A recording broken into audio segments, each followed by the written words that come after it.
Well, good rising, everyone, and welcome back to Coffee Talk with me, Karen B.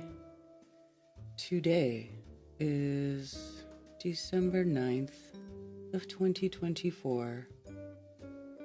Another fine moon day, although it's not really that fine. It's been kind of a rough week, and the weather kind of sucks, I'm not gonna lie. And today is day 6 without our good friend Zulu. And,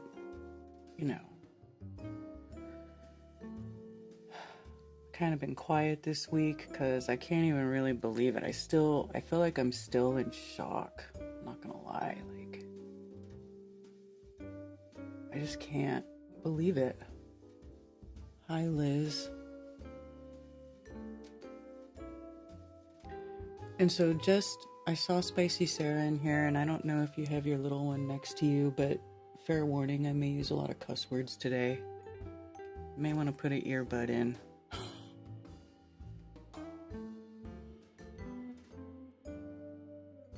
Just saying.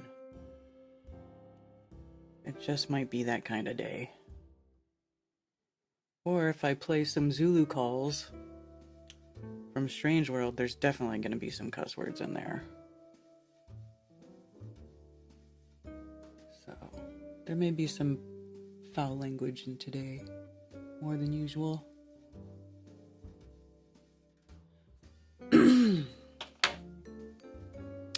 Boston Ray says first.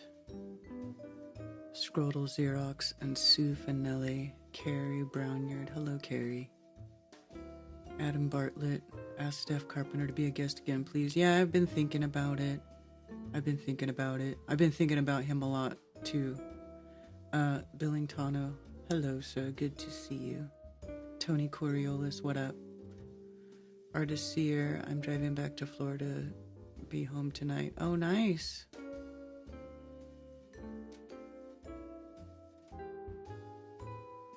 Brandon C, what's up? Eldon Bean, Liz the Iron Maiden, good times for all. Eric Paiva, Grandante Meridium. Aisling 717 says nettle tea. I actually have turmeric and ginger tea right now. I've already had a couple cups of coffee, and I try not to do more than 2. So now I'm on tea, because I still want something hot in my cup.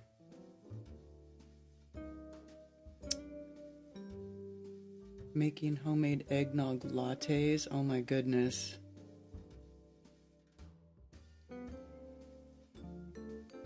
That sounds really good. Redondo Rocket. Yeah. Thank you, Carrie. Earmuffs, yeah. Gene edited. Much love and throat punches, right, Richard B? R.I.P. Zulu 1. I can't believe it, right? It's just crazy. Because when we met Zulu, he was so big. He was not in the best of shape. He was a big dude, and he just started working really hard to get himself back in shape, and he totally did. He got down to, Ted's weight, which is amazing. He lost the equivalent of a me.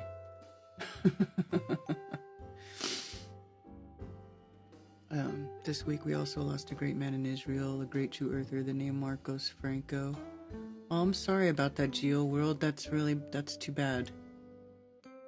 I'm sorry about that. Southern Belle. Yeah. Vincent Loonman, Zulu's trivia show on Fridays were always fun. Tried to watch the Tinfoil Hat stream, but I couldn't stand it, so still wondering what's up with Zulu. Tinfoil Hat stream was a little chaotic. It was. Well, okay, so here's the deal with Zulu, okay?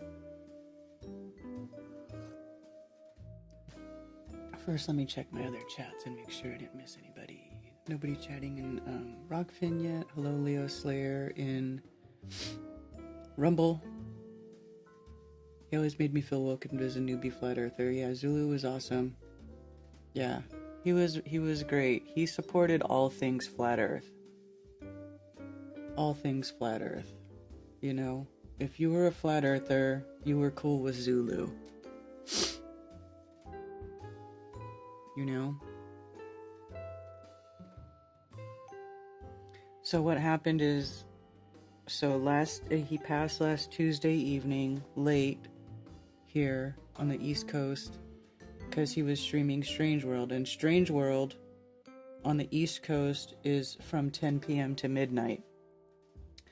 So, according to No Despair Bear, the last text he received from Zulu was around 10:30. He said 10:27. Yeah, she's an idiot, Billingtano. She's a total retard. I know. So, anyway, so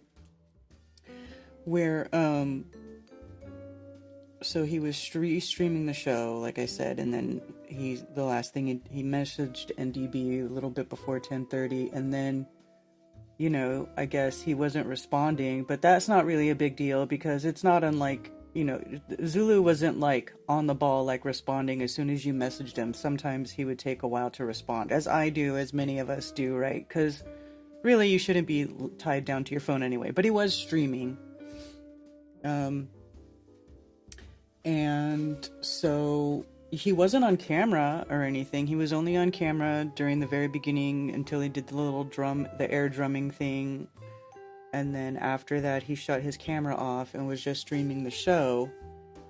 And then I guess Linda went into the garage, which is where he hangs out when he's doing all that stuff. I guess he works out and stuff, or he does whatever, I don't know. It's like man cave type situation, right? So she went out there and he was just in his chair, unconscious, and I guess she started CPR. So she was trying to do CPR on Zulu, and then called 911, and paramedics came, and they, were trying to revive him, and they took him to the hospital, but they never were able to revive him. He was never revived. So it was like he was gone. So it sounds like a heart attack. Maybe. I don't know. I'm not a doctor. I wasn't there. But it was like that type of situation where it was like it was very quick. So that's it. We lost our Zulu one.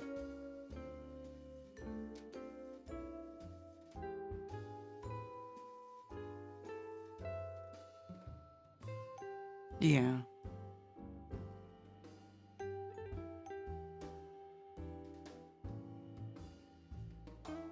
It was peaceful, at least. Yes, Carrie. I mean, yeah, it wasn't a violent death. It wasn't a long, painful one. He was restreaming Strange World, and that's what he loved to do. He loved to hang out with flat earthers. I mean, he did organize a lot of meetups. I mean, the very first time that I met Zulu One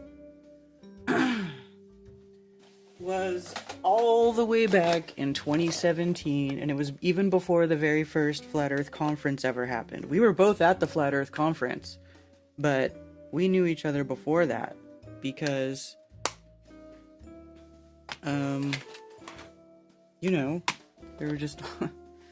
He came to a meetup that we had here near where I live in a town called Gastonia. And that was back in June of 2017, and there was, a few of us there. There was, like, Jason from OBL was there with Brittany. Morgile was there before he spiraled out of control and, like, went way downhill. Not that he was doing so great then either, but he was better,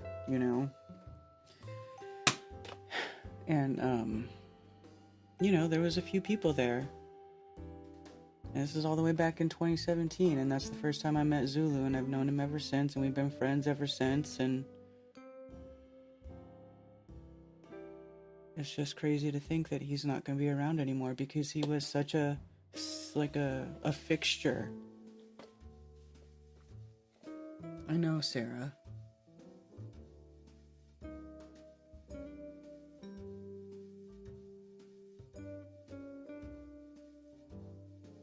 Did Strange World stop taking calls after Karen left? Shortly after I left, I guess they did change the format to where they did stop taking calls. So, I forget what number, but that video that Mark has, it talks about what numbers you can, what do you call it? What Strange World number they stopped taking calls at. Let me see.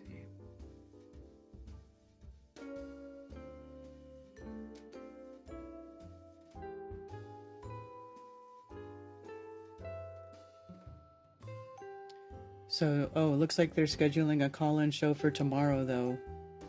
Because probably in remembrance of Zulu. So, let me show you guys what's going on over here. I'll put it on screen. So right here,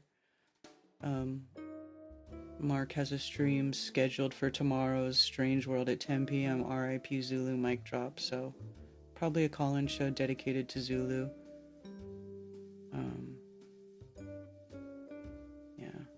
So my Flat Earth friends messaged me, say, Mark, what happened to Zulu 1? December 3rd, 2024, just a normal podcast day. Zulu, otherwise known as Mark Tirado, gets the thumbnails and animations and restreams from his channel Zulu 1. That's him in the corner. At 7 minutes in, he goes off camera, which is normal when he's away from the chair. At 14 minutes in, the video feed is then replaced with the standby screen, and it's audio only for the rest of the show, and then keeps going for another hour until it cuts off. The reason is because Zulu just slumped in his chair and died.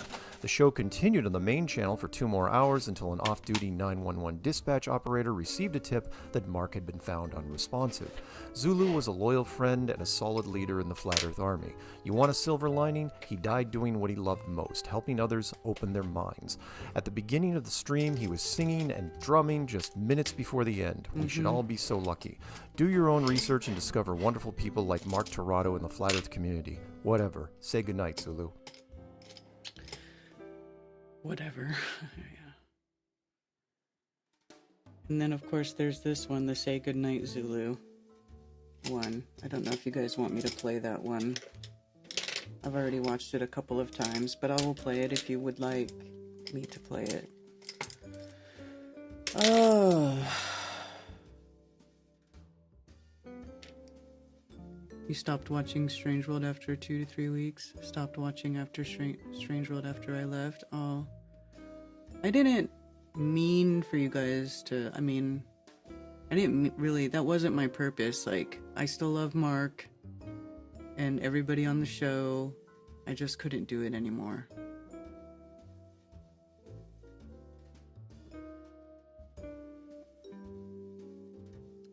They were, yes, Mark was very tight with Zulu 1, because Zulu 1,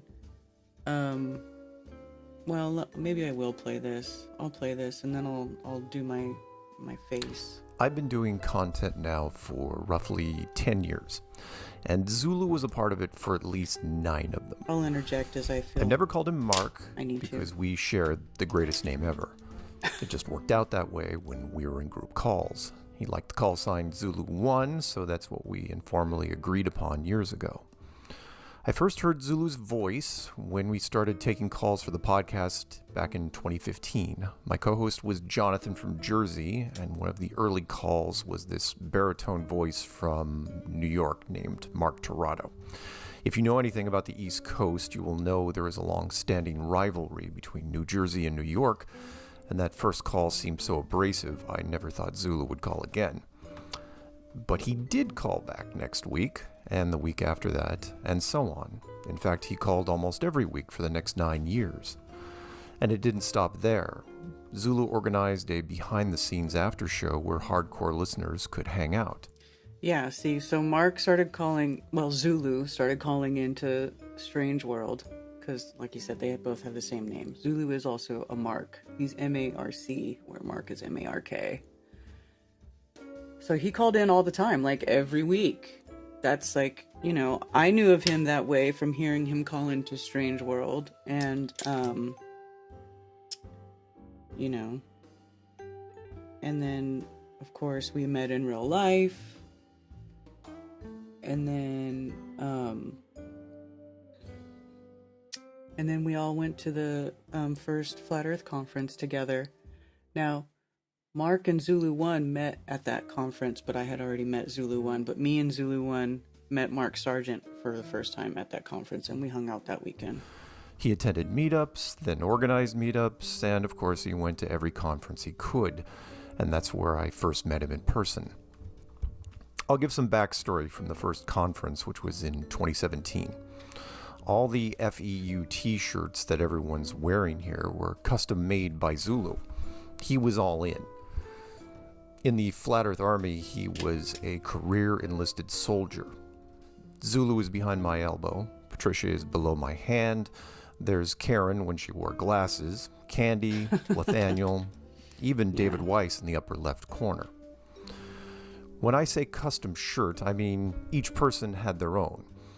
The backs of the shirts had their birth year. Zulu was born in 1967. He couldn't get enough of our community and would volunteer for anything and everything. This is he and I next to the Flat Earth billboard we did for the conference. Here he is with Carly Sunshine and Patricia in the distance. He was also a car guy and loved driving everywhere as fast as humanly possible. Legal had nothing to do with it.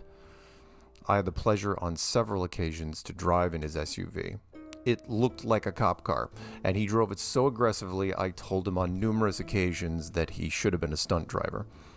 Most people were afraid to drive with him, but I just pretended we were filming a TV show about buddy cops. This is him with Jesse, Alex Lowry, who does the ending song for the podcast, and that David Weiss guy who I tried to edit out of the picture, but then it just made it look like Alex had a secret boyfriend, and well, I'm pretty sure he does. The last event Zulu attended was a comedy show in November by Jim Brewer. I had done Jim's podcast and Zulu asked me to put in the good word so he could talk with him backstage. He wore his Flat Earth Fire Department hoodie, gave Jim some custom merch, and was still smiling about it days later. I'm so happy he got to do that. Yeah, that's cool. Dedication totally cool. was an understatement with this guy. I talked with him almost every week for 9 years. His last podcast was episode 488. This is the restream on his channel. He's in the upper left, drumming away with the opening song. Here's a zoom in. He had a great, genuine smile and an even greater laugh. This frame was 7 minutes before he put the sticks down, closed his eyes, and simply went to sleep forever. Lucky son of a bitch. One day they'll probably find me in the shower covered in shampoo or by my mailbox underneath Amazon boxes, something awkward or ridiculous. Zulu died at his machine, still at the controls, streaming my podcast. How fair is that? This is my favorite pic of Zulu and I. It's the last night of the 2017 conference, just before the awards show. I love this side of Zulu. Dressed up, drink in hand, hoping he would meet the ghost of Sinatra. That's where the end of the show evolved from. He would make sure he was the last call. I would pick up and sing the first few bars of New York, New York. I'm just going to read it because I can't sing it here without probably losing it. Zulu and I changed the words slightly. Start spreading the news. I'm leaving today. I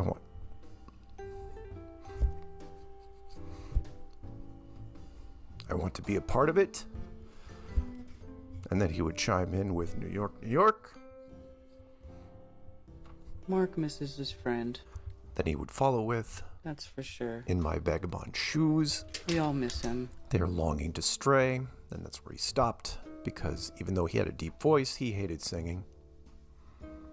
After the call, he would hang on the phone for a few minutes while we wrapped up the show.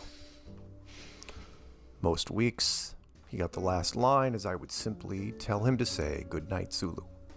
Then he would briefly pause and say, "Good night, Zulu." It's funny. Then we rolled credits. If you ever want to rewind and find him, just go to the end of any show before 473, and there he is, stoking the fires. 473, I guess I'd that's like when to they think stopped he's taking having calls. drinks with a new group now, telling stories about us and laughing until he cries. I gotta get Ted to do his imitation of Zulu's laugh because he does a really good job. Like the laugh where Zulu sounds like he sounded like he was gonna throw up.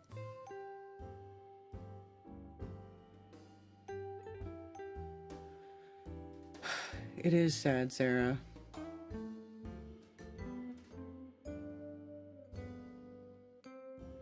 He did give awesome hugs. He hugged everybody.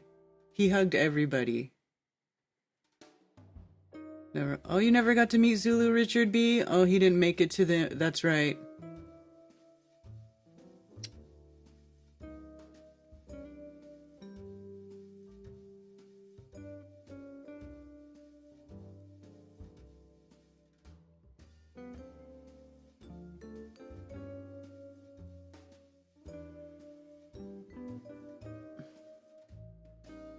Sue Finelli met Zulu at Flattoberfest 2020. Yep. No, he didn't. They had a meetup and he threw a meetup in New York right before that. I don't know why he didn't go to the last... Well, I have an idea why he didn't go to the last couple of Flattoberfest. I don't really want to get into it. If you know, you know.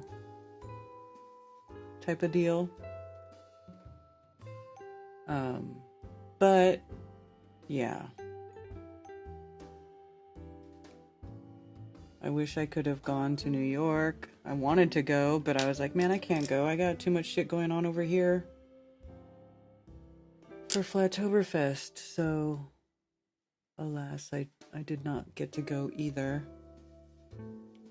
although I would have liked to.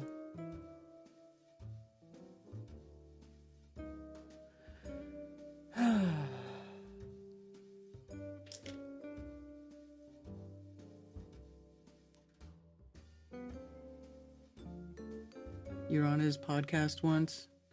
Knowing this place is not the end doesn't make this easy, right? I know Gene edited it. I agree. When Effie exploded, it was because of people like him, the ones who couldn't hold it in. The definition of wearing your heart on your sleeve was Zulu 1. That is a great comment about Zulu 1, Ben. I was probably off the ground for at least a minute on some of them. I know, Cammy, because you're so tiny, I know.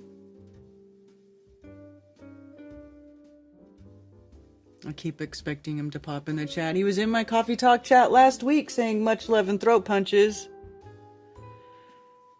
He was here last week. He was just here. You know, he was just fucking here.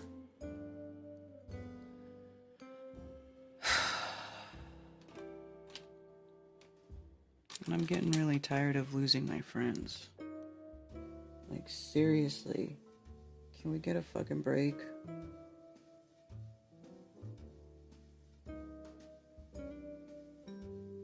Can we get a break on losing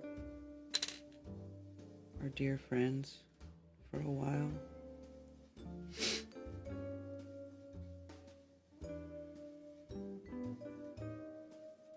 That's right, he wished you a happy birthday. Oh, his streams were so chill, such a kind guy. One of the only streams I bother catching anymore. Oh, I know, like bullshit talk with him and No Despair Bear.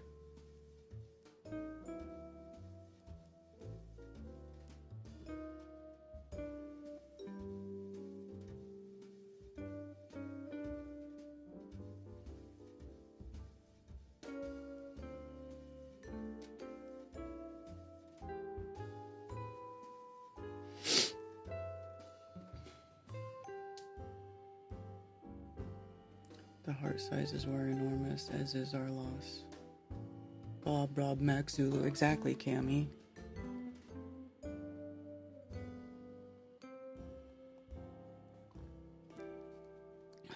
Exactly. I mean, it's been crazy because, like, I'm walking around my house, and I literally have stuff all over my house from Zulu. Like, it's everywhere. He made me a clock. Remember he got that laser thing? And he made a big clock that I gave away for one Flattoberfest, and in the same box when he sent me that clock, he sent me a tiny clock that was for me, and it was just it's a little wood clock with the AE map on it. And right there in the middle on the United States, he inscribed it Z1. Because that's how he would sign stuff, right? Z1. And then, like, of course, I've got all the Flat Earth University, that Flat Earth University flag. This one right here, I've got it sitting right here. I designed that flag for Zulu. He wanted that flag. And so he and I discussed what he wanted on it. And I made that for him.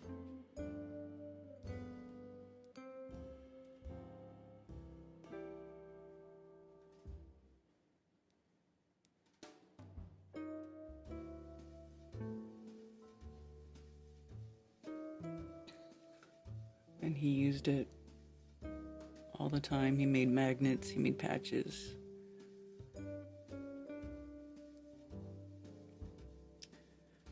You know, with it.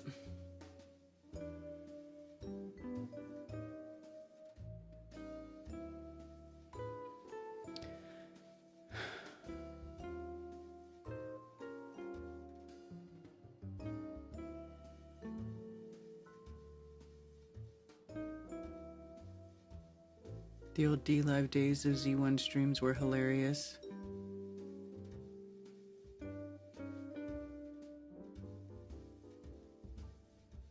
Yeah. Where's my shirt? Which shirt? That one that I was wearing in that picture? Honestly, I'm not even sure where that shirt is. That was years ago. That was in 2017, and I'm pretty sure I wore the tar out of that shirt. And I don't really know where it is anymore. I would have to go look for it.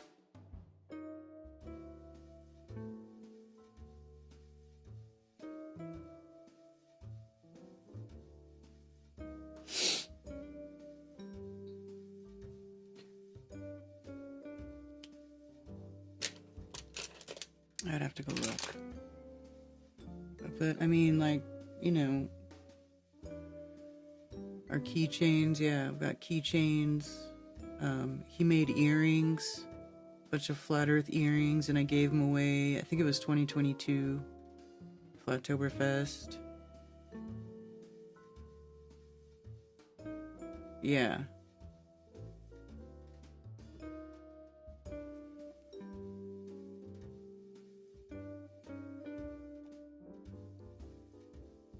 Hey, Sander, good to see you.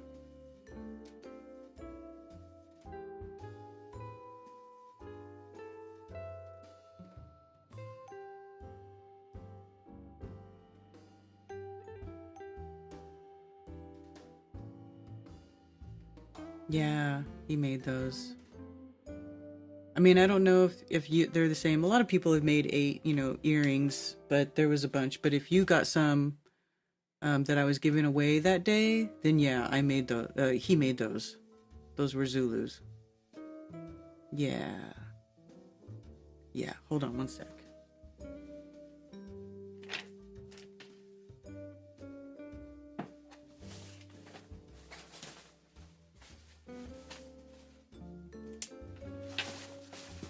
So this one, let me move this.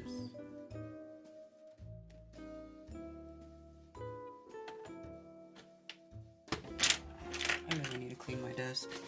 The slob.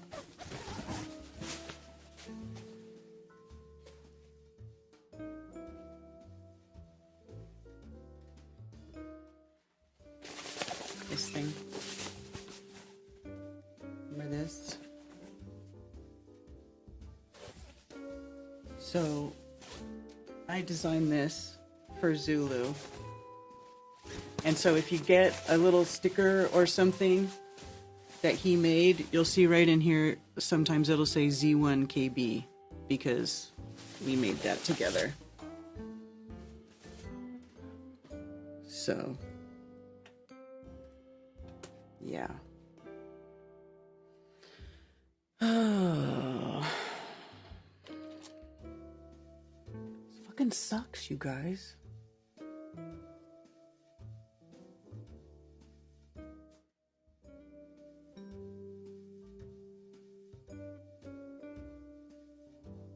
It was really cool to see the moment Zulu and Tony met. Tony, did you meet Zulu when you went to that meetup in September? Is that where you met Zulu? Is that the only time you met Zulu? Or did you meet him before that?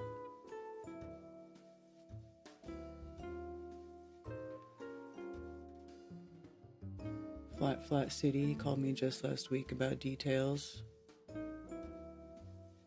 Yeah, man. The truthers are turning their backs on each other, and it's sad. It is sad, Thomas, you're right. Everything's been falling apart.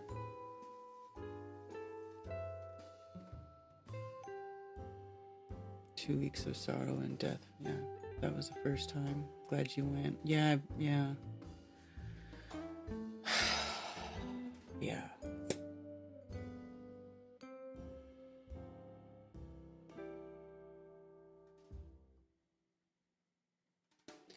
Yeah, I remember way back when I was friends, one of my friends who was like this old punk rocker that lives in New York,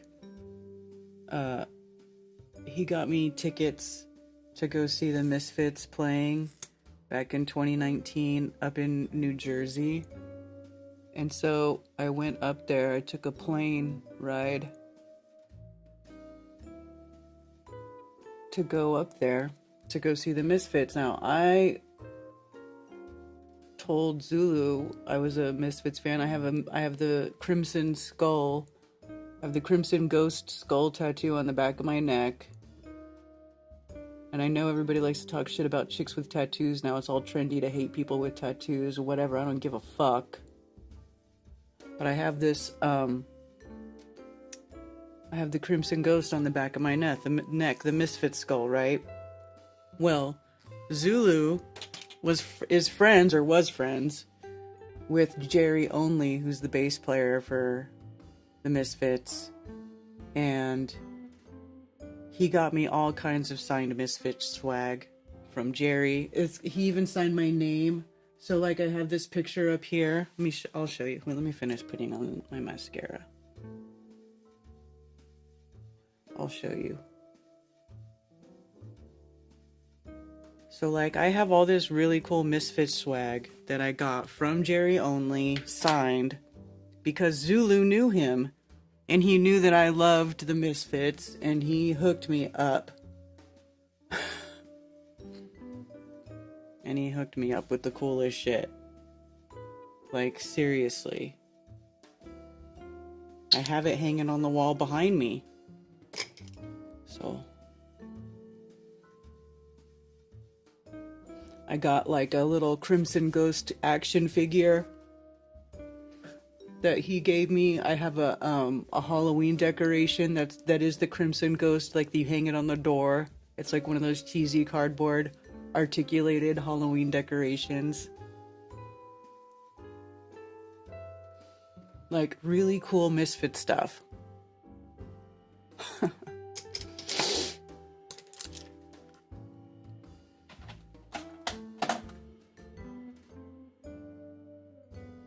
Anyway, here, whoops. Check this out.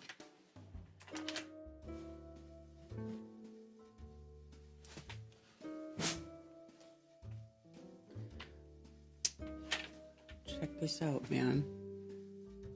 I don't even really ever talk about this stuff because I feel like nobody cares, but you know what? I don't care anymore. Right here, Zulu got this for me. Look at Karen. Jerry Only. That's fucking cool, man.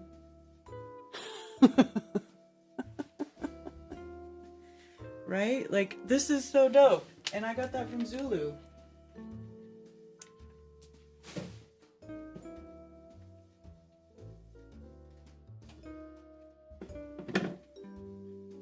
And then also right here, this is also signed Jerry.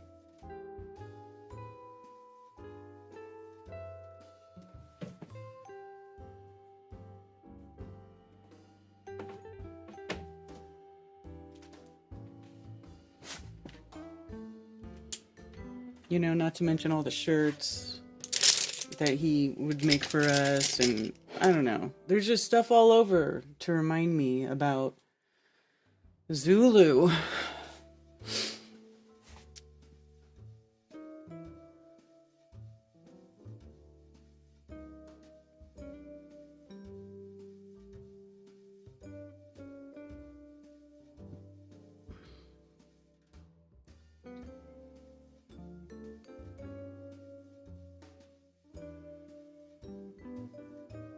Crying on my couch for some person I've never met. It's sad, man.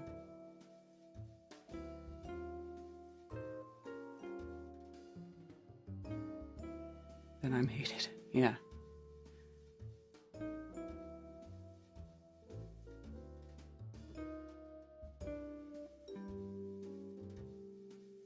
Hoping for the misfits, we never been booed so hard.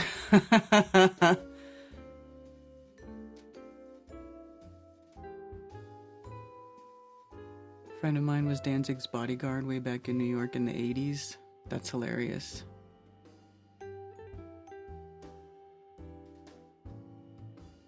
Voice will always stay with me. Yeah, Zulu had a great voice. Everyone hates on Danzig, but he makes great music. Yeah, I like Danzig music, but I think as a person, he's probably not so great. But, you know, whatever.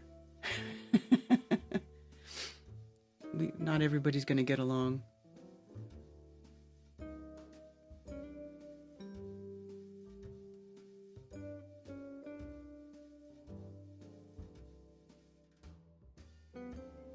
Hello, Lord Racer. Hi, Ivan T. That's why he needed bodyguards.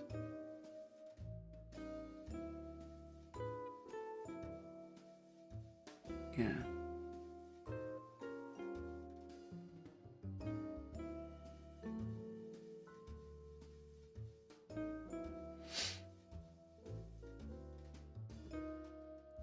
Glad I still do coffee talk. That was the real final experiment to ruin the Flat Earthers' unity online. What?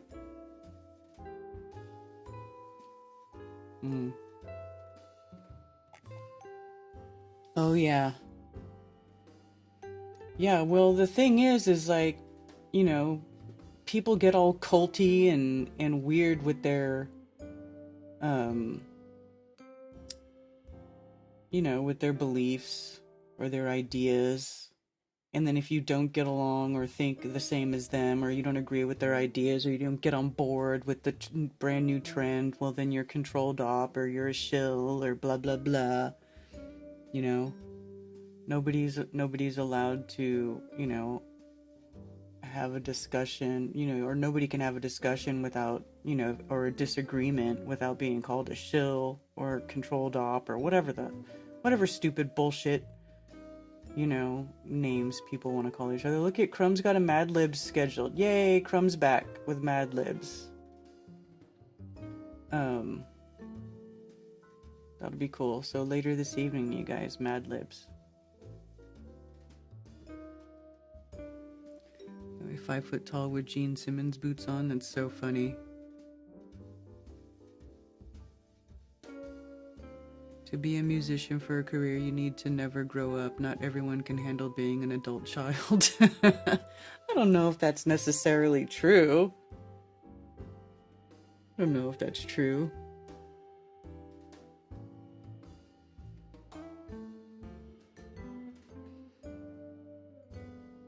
But what does it mean to grow up?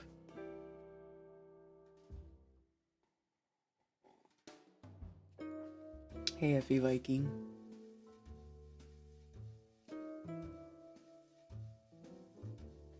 Let me open my phone lines. I forgot.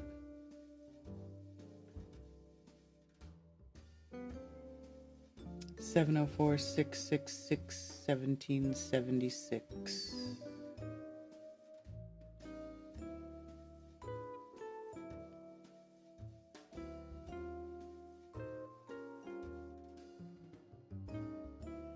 The rapid Mad Libs was hilarious.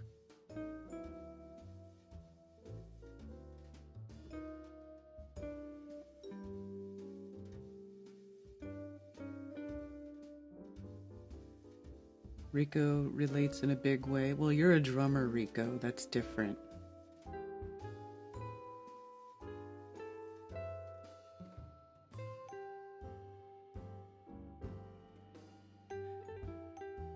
If you judge art by the artist, you end up hating everything. Have to learn to separate creator from creation. Yeah. Have you seen that clip of Glenn Danzig getting beat up? Of course I've seen it.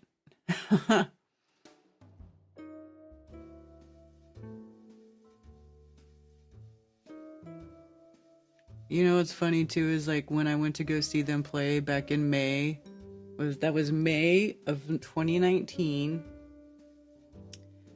And oh my goodness, Glenn was old. He was looking and sounding his age.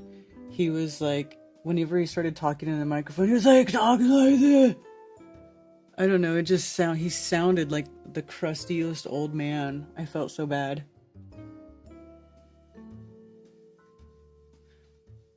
Like I was like, wow. Hey, Raised by Gypsies, happy Moonday. Yeah.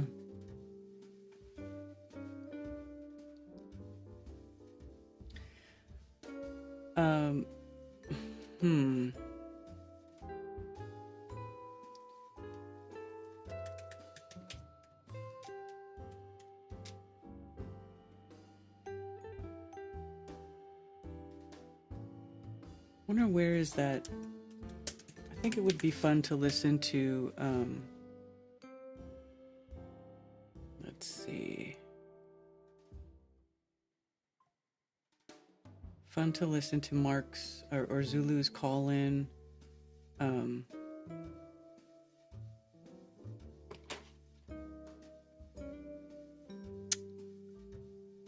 Zulu's call in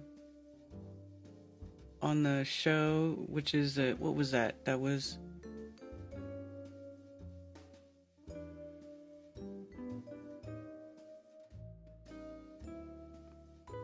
this doesn't have. What show was it? What number was it when it was the EMT show?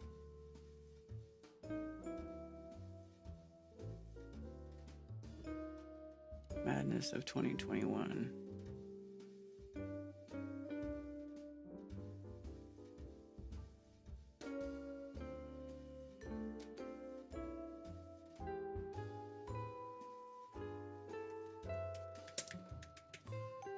I forget what episode that was. Hey, Chicago artist. Have you seen the Danzig Portlandia sketch? We used to call them drummers because they could never read music. That's funny.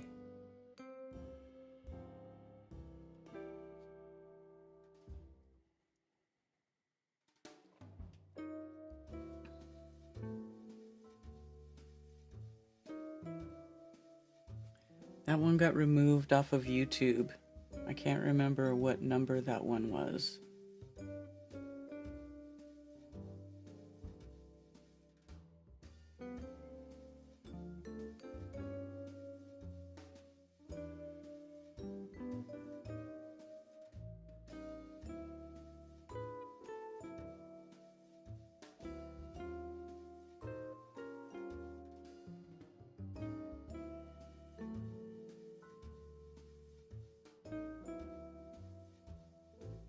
Had to be 2 something.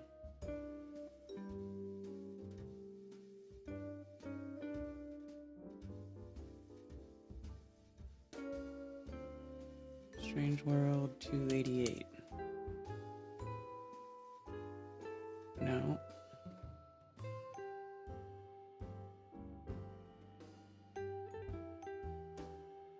That's not it.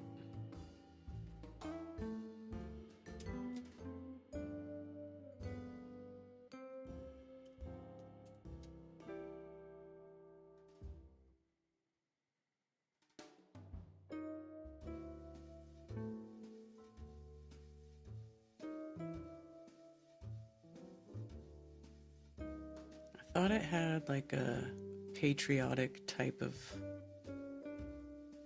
thumbnail.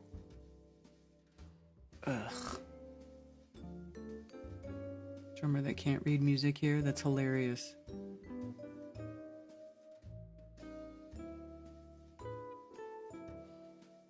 How do I find out what freaking episode that was? I don't think it's on this channel.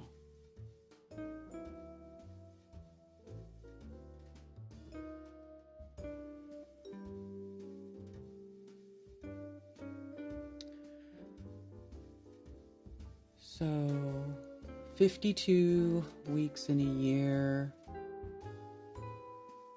3 years ago, it's like 150. 246, 156 episodes. What's the next episode gonna be?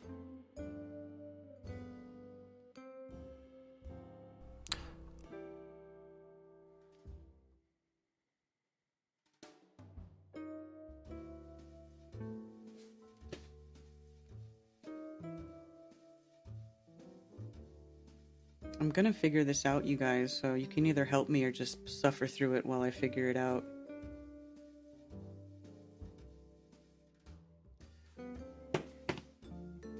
Hmm.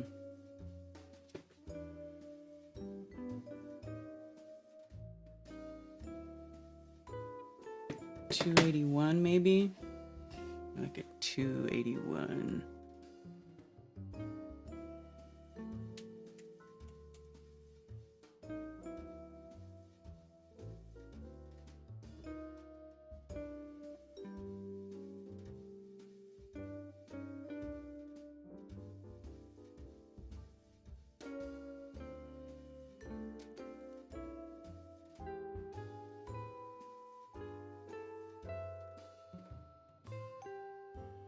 New drummer who put a swear word on every drum because he couldn't read music. Is that real? Come on.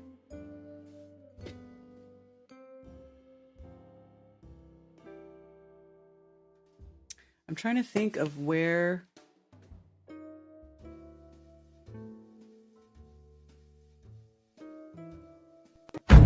February 3rd, 2021. And was it 2021 or 2020?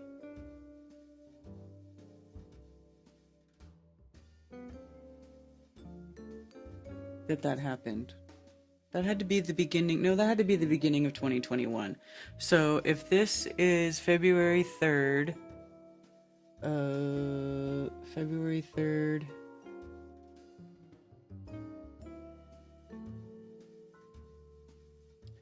So that would be, let's see, 1, 2, 3 episodes. So if that's 288, so 285 maybe? 285?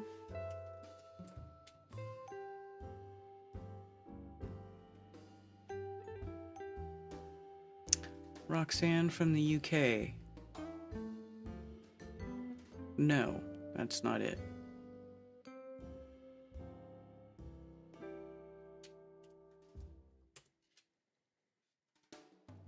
Oh, I think this is it.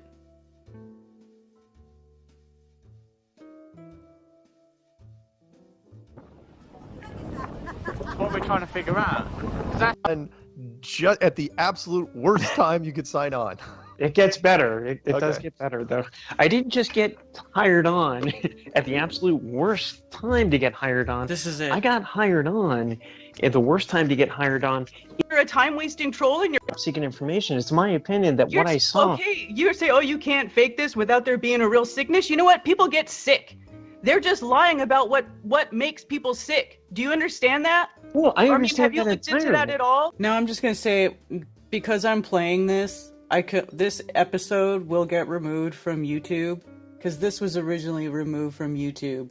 I streamed this to YouTube and it got removed, right? This is the whole, the episode with that stupid ambulance guy or whatever he was supposed to be, like an EMT, and he just was like telling us a bunch of bullshit like the whole time, wasn't saying anything significant, wasn't saying anything of any substance, wasn't giving us anything. It was just like he just wanted to be on the show and just say a bunch of nonsense. Like, it was a troll. He was trolling, right? It's 285. No, 284. Sorry, 284. I figured it out. It's 284. Yeah, I knew it was patriotic looking thumbnail. You know what? I mean, what do you do? What? I don't understand what you're asking me. What do you mean? What was your point with like the surgeon? The story with the surgeon that was so vague and like random, and it actually meant nothing. Well, it got me thinking that something wasn't right. That what I was seeing, there's a good possibility that what I was seeing wasn't really what I was seeing. Okay. Does that make sense? That's what woke you up rather than going to a million 911 calls where nobody's really sick? Well, I mean, you got to understand, all of us were distracted by fear. Distracted by fear? You know what I saw? I saw a bunch of video that put out by people that I know who live in New Rochelle where that happened, and they showed us videos and videos of people, bored EMT people, sitting in their EMT trucks doing nothing. Oh, and remember all the TikTok nurses dancing? I will tell you that is an absolute lie, because I know that I was being run to death. I didn't see that. I saw lots and lots of video and report from people that are on the ground there saying that they were sitting in their EMTs doing nothing. Well, I don't know where that's coming from, because I will tell you. New Rochelle! That's where it's coming from. Okay, and I was there, and I was working there, and I was being run to death nonstop. What is that weird noise in the background? Now that I'm playing it back, it's like weird, like somebody's washing dishes or something, washing something in the background. Why would I be coming on this show? I don't know. Maybe because you're a time-wasting troll and you're full of shit? Mark? Mark was We're just going like... to break. We'll be back. Fucking joke, dude. I swear to God. Excuse me? Wow. Oh, it's been a while since I listened to that.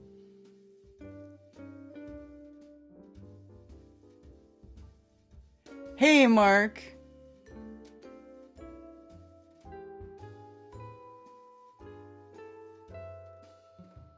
We'll be thinking of you all while naked. Thanks, Mark. Hail, Benjamin. Okay, so now I'm gonna go forward to we can get to a Zulu call here. Let me see. To get the second one, and I told her no.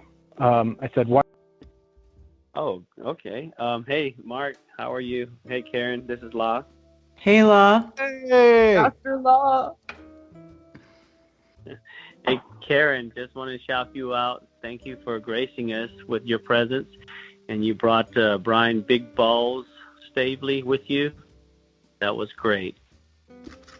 Oh, the flea market. Yes, we went and hung out with everybody at the flea market. Yeah. I'm reminded of a film back long ago with Cher and Nicolas Cage called Moonstruck. Oh yeah, late 80s. I remember that. And she goes, and he's madly in love with her, and all of a sudden she goes, smacks him on the face and says, "Snap out of it." Over half There's the time, Michelle. I'd like to do Michelle that with was people there in that 2017 want to give when me we went grief to about not wearing a mask. Yeah. And when we went to the first Flat Earth conference. Michelle was there. refuse to do. I'd like to do that, but I There's don't Nathaniel. because I don't resort to violence.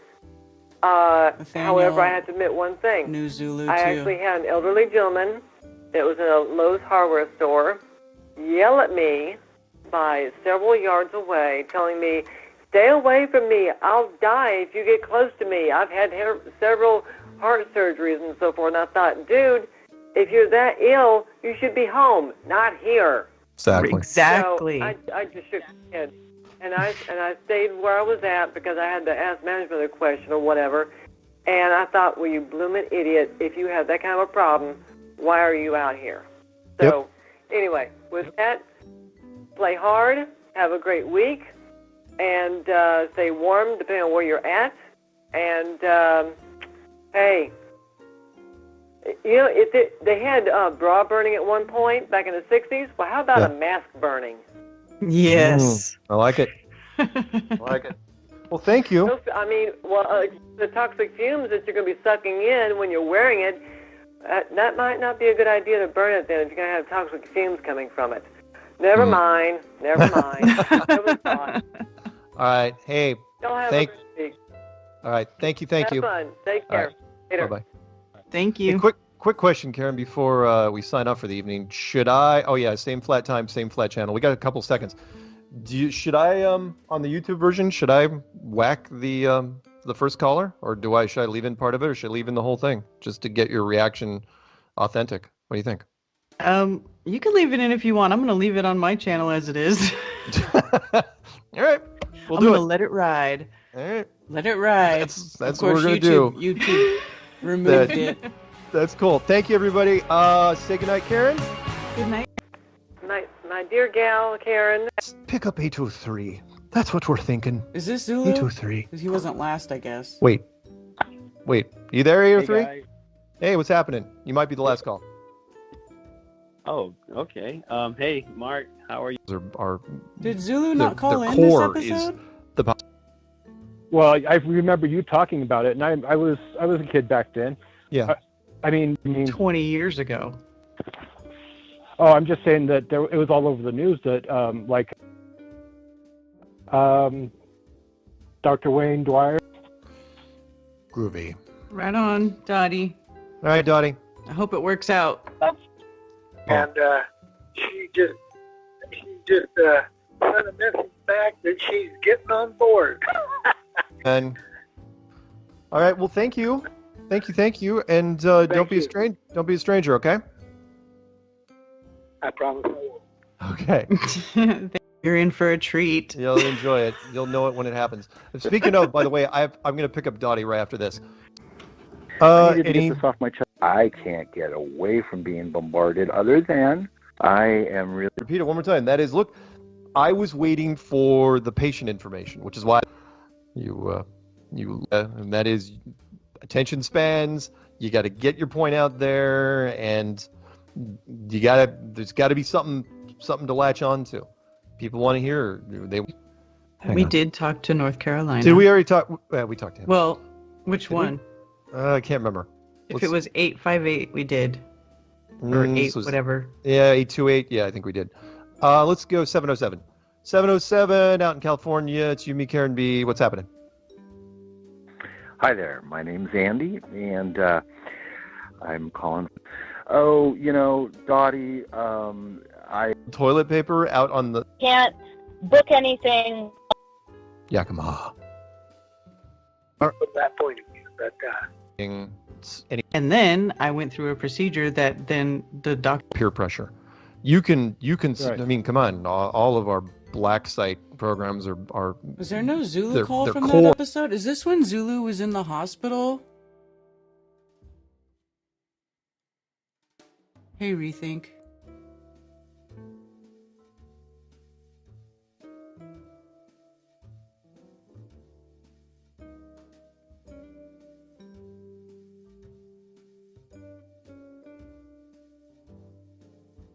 My favorite Z1 memory was one FTBF.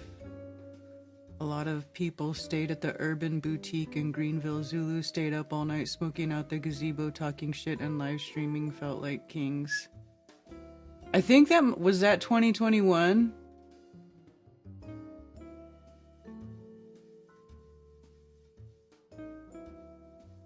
Or was it 2020? No, because 2020... Oh, yeah. 2020? I don't remember now.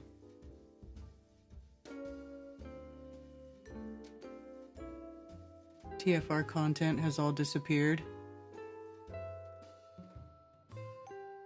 Mango and pineapple tea? That sounds good, actually, Ben.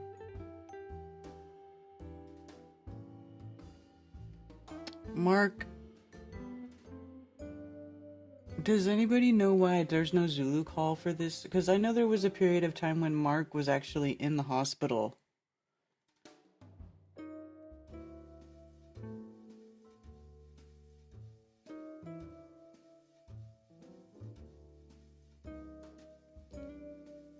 and he had pneumonia. And I wonder if this is when that was. I don't remember.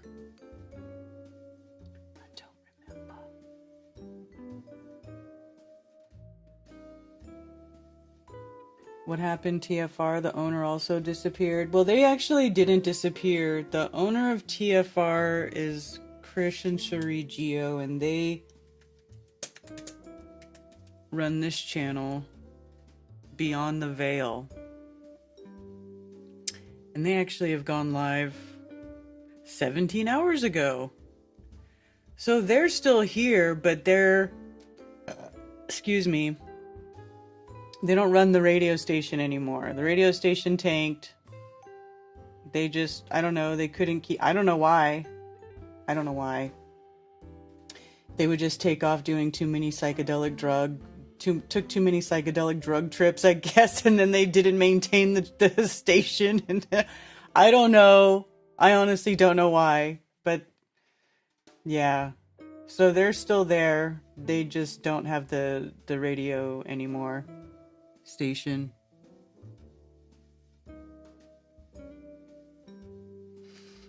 Yeah, TFR was like the early radio where Jaren had Jarenism Raw, and Strange World was on there.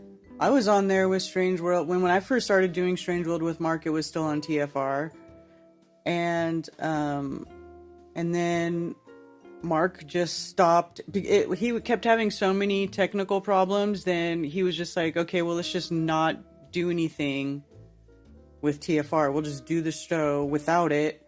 And then for a while, what Chris and Cherie Geo would do is they would download the show after me and Mark did it, and then they kept uploading it. They would upload it as a new show to the radio station, but we couldn't even hook up to the station to stream there live anymore for a while.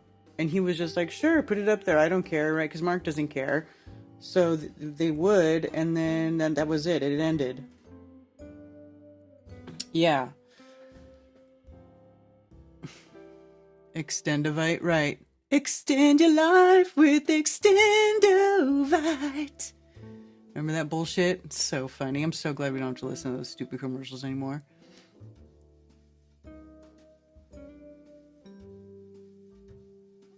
Also, last I saw, he was looking for a female companion because Cherie couldn't go out. Listen, I don't know what goes on between those two. I mean, they moved from, they were living in like Washington, and they moved to Vegas so they could be even more degenerate than they already were. So I don't know. I don't know what's going on over there. I mean, I don't think you moved to Vegas to be to be like raising a wholesome family. You know what I'm saying? Not that there aren't people that are raising families over there, but I don't think you move there with that purpose.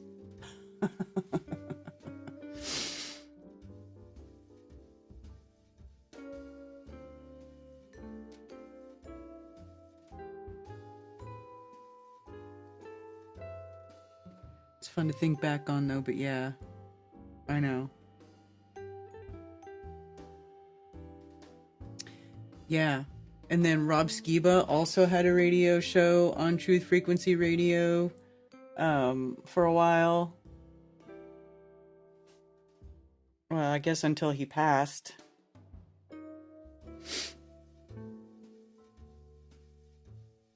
That and then their commercial for their like ayahuasca whatever. What's that other stuff? That's I think it's different than Extendovite, but there was some other thing that they would push.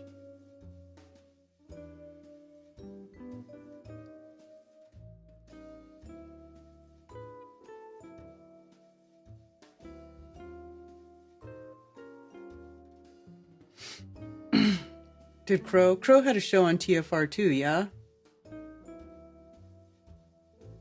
Anyway, yeah, that whole thing went defunct. Yeah, Ironworks was on TFR for a while. And I think actually the guy who started that new thing, that Free World FM, was also on TFR, Billy Ray Valentine, and I think he left and started the new radio station after TFR went down the tubes.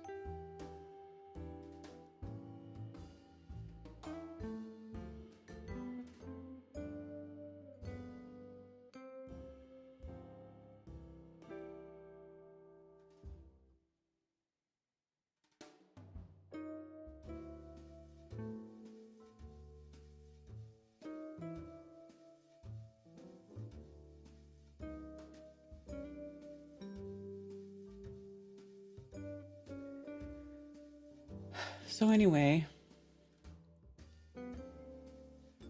I would like to hear a nice old school Zulu 1 call in. So let's see.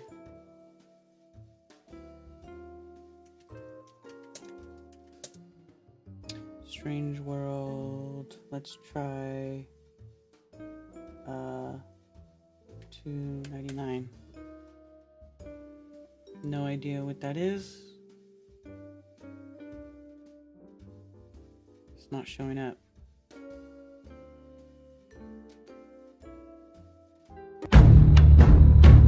To get 3 photographs right in a row with people wearing submission muzzles, and this is a clear day. Shots.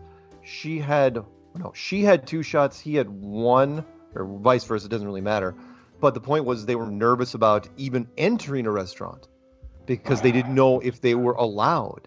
And it's like, which is weird. That feels like an NPC thing to me. It was like, wow, you're jumping the gun. Yeah. We haven't gotten there yet. Yeah, right. That doesn't come for a while. So why are you guys so anxious about it? No. Everybody has phones. It's all about the phones. Low budget horror movie called I think it was called The Guest. But yeah, I was like, I had people sending me things. It's like, I went and saw. I want to get that on. In your product tomorrow. Betcha. Right before he started doing. Karen's been accused by several people. One pastor in particular for a while accused her of actually being a real witch. I can neither confirm nor deny those allegations. I'm just saying that just because she has. I am. Just because you're attractive and you have dark features and, you deal in the metaphysical, doesn't mean you're a witch. Right. You could be a sorceress. A sorceress? Yeah. No, not sorceress. I don't think. Used to play little D&D. You could totally do that. All right. Let's do... Where'd he go? Oh, there he is. Okay. The sun'll come out tomorrow. Bet your bottom dollar that tomorrow there'll be sun tomorrow. What's happening, man? That's the best I could do. That's the best I can muster. No, it's good. It's good. And by the way, I have got to commend you. You sent me some pictures of yourself, some before and after pictures. Oh, wow. Those were for you only, Mark. Shush. God. Zulu's a total different person, huh? He is. He lost a whole person. He lost a whole person. Yeah. I didn't realize, and then somebody sent me a picture, like a before and after, and I was like, holy shit, that's a different dude altogether. It's like, back in I didn't realize. Yeah, you should be doing 3 years ago. Subway commercials or some He'd been doing infomercial good. and late right? Because he'd been taking such good care of himself for a while because he kept it up. You could totally. In fact, you should send those pictures. I could do before and after for meth. That's a hell of a drug. No, you could. That's a hell of a drug. You could seriously, you could send people before and after pictures and just say, hey, I will claim that I lost weight using your product. Right. And they would totally go for it. They'd be like, hi, we don't even have to do a ton. Yeah. You should. I'm gonna do some research. I bet you. Marketing people are super sleazy. I know they'd go for it. Find me some work. I will. That's awesome. You got it. Yeah, you good stuff, man. Awesome. I also didn't know you had quite a few tattoos on your arms. Yeah, I had the 2 flags, and then I found out a little history of myself that I'm a Taino Indian, so I got the sun symbol, and then I was down visiting with Karen, and Watson was there, and everything just aligned and it was perfect, and he tattooed me, and I got the other one, the other shoulder. That's right. He got tattooed by Watson too. Here, yeah. Because Watson did these tattoos. My hands. And I also have a Babylonian universe that he tattooed on my arm. It's actually $750. Oh. Oh, okay. I was like, where did you go somewhere?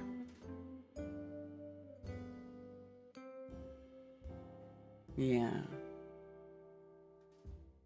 You Yeah, were high, you know weren't what you? aligned, Zulu? You got tattooed and I didn't. I was supposed to get tattooed. Ah. Now I feel like crap. Why would you feel like crap? Ah. Karen's got so much ink as it is. It's okay. 'Cause I know, but back here, he's gonna come back here just to tattoo me. Yeah. Cool. Wow. I'll have to come down. I need him to tattoo something on my back. I gotta get something to link my sun and moon tattoo. The word truth. I want to get that on, like maybe on my neck, back of my neck, like where you have your misfit tattoo. Mm-hmm. I like that. Yahoo Canon Ben See if you can get him. That's awesome. Yes. But spell it wrong. Yes. Zulu passed away 6 days ago during Strange World. Literally doing Strange World. Most Strange Worlds have a Zulu call. Most of them do. I'm surprised that there wasn't one on the ambulance episode, and I'm wondering if that was the time when he was in the hospital. Wrong, so people ask you about it. Like, spell it Turth, Turth. And people are I got a like, truth. It's like, no, it's truth, man. Truth. Oh my God! Don't do that. You want to know the truth? First No, idea. I won't do that. I'm not doing that. I'm not doing that. Even said Hey, I wanted to bring up. I went and saw the new King Kong movie with my son. And, Yeah. And it was weird. We walked in because New York is like batshit crazy about masks.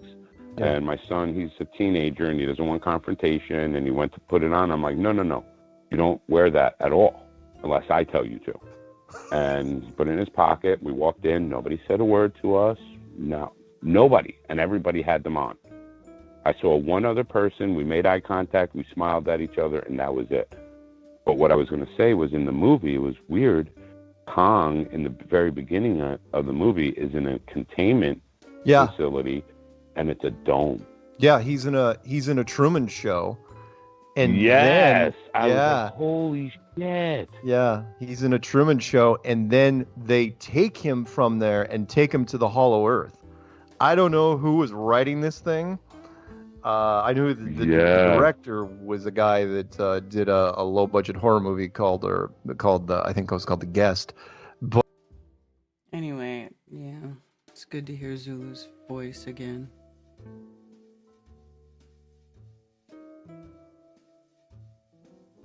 Prayers go out to his wife and his son. Yeah, I agree.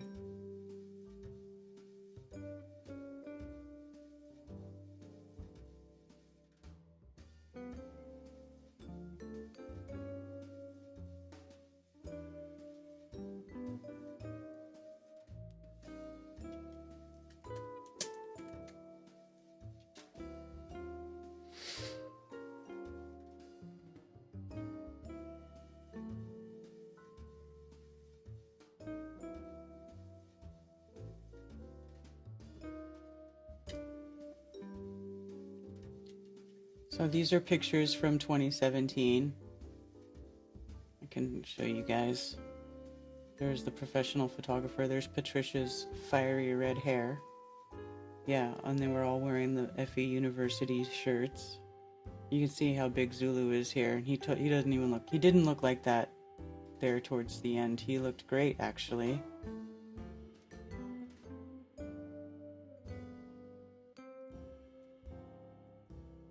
I loved how one of the first pictures we pick up, it's Zulu. Oh, Sergeant 68, not 67.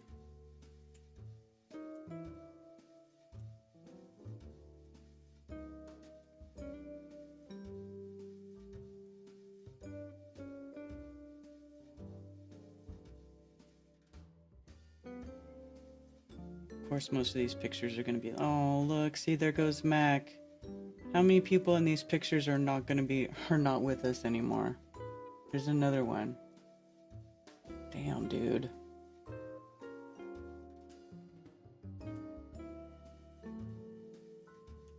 Just Iru. There's Watson, our resident tattoo artist of the flat plane.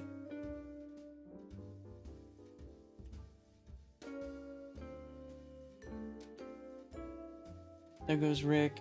I was talking to Rick the other day because we have a great memory that we share with Zulu from this event. This is when Rick was doing the Rollin' Ready thing. Look at Watson with his jacket.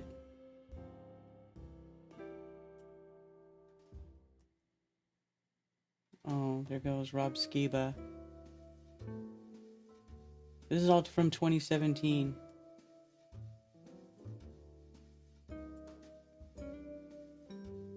See, hit this slide that Rob had in his presentation April 15th, 2015, the day Mark Sargent ruined my life.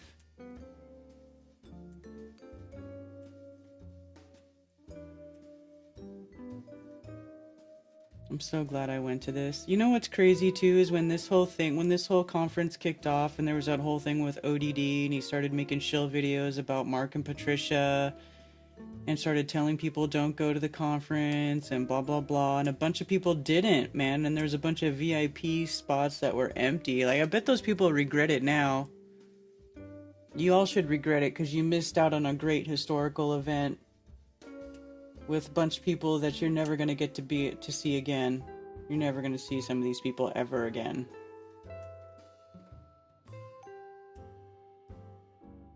You'll see that guy again. Maybe. If you're lucky. Is that it?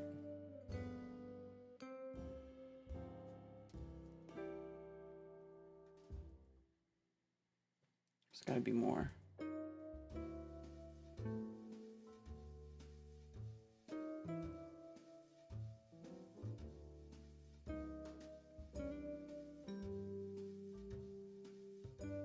The conference was awesome. Yes, it was. Yes, it was. It was really, really awesome.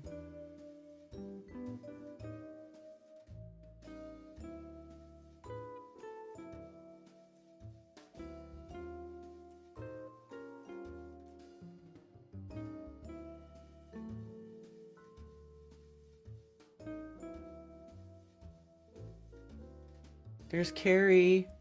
Not Carrie Brownier, that's Carrie Musgrave. She's really awesome. You can see Paul on the plane right back here next to next to Mark.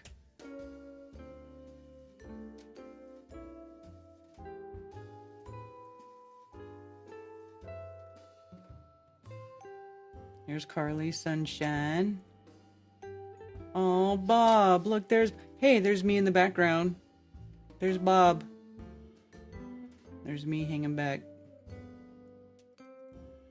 That's awesome.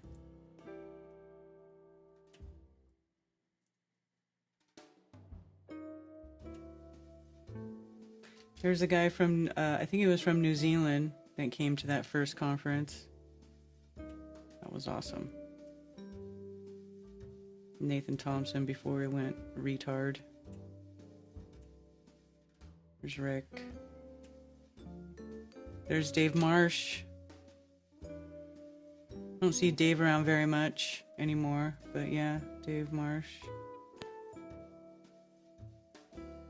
Don't recognize everybody in here.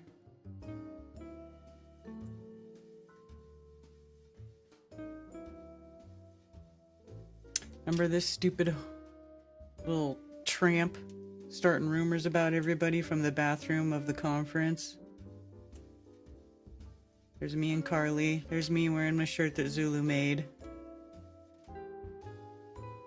Yep, I was still dyeing my hair. Wearing my glasses. Oh, little Chi-Chi. Watson again. I have this picture from this conference. I have it framed in my house.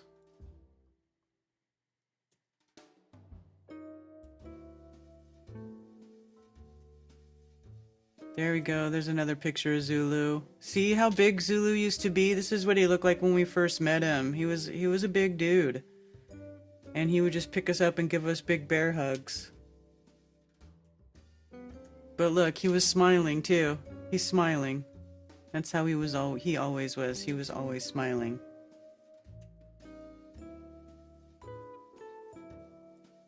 Zulu 1. Samoa. But I thought he came from like Australia, New Zealand. Thanks, Bob. Yeah. Oh, look. See, there's a good picture of Zulu. Oh, there's our buddy right there. That's how I remember him.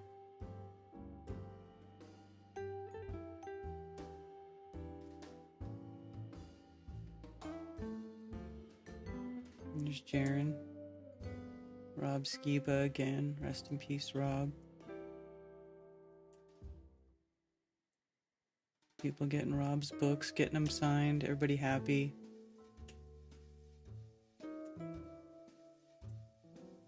Oh.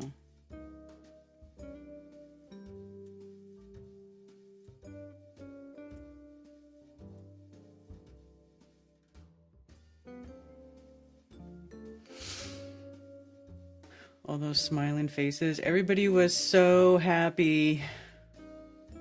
So happy to be around each other.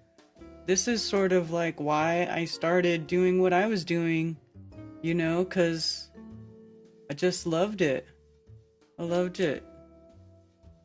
It was amazing to be around a bunch of other flat earthers. There was nothing like it. I don't know though, something's happening now. It's just not the same anymore. There goes Zulu again. There with Watson.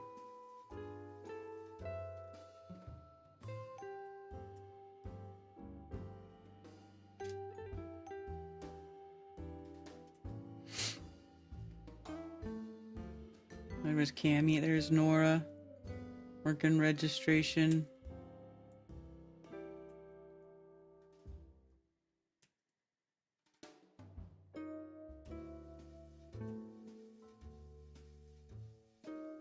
Raji. Jaren talking.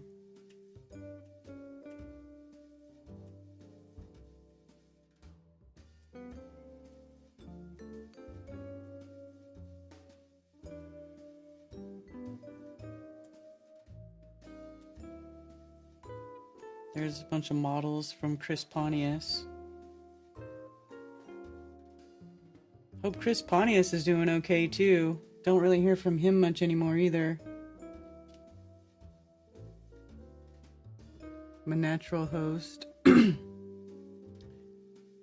in a booth here doing registration. I got to meet everyone so special.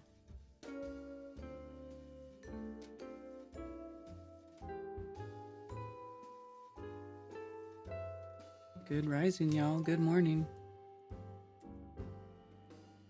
There's Chris Pontius. He's the guy who made all the models. He really did cool work. I remember that motorcycle when they brought it in.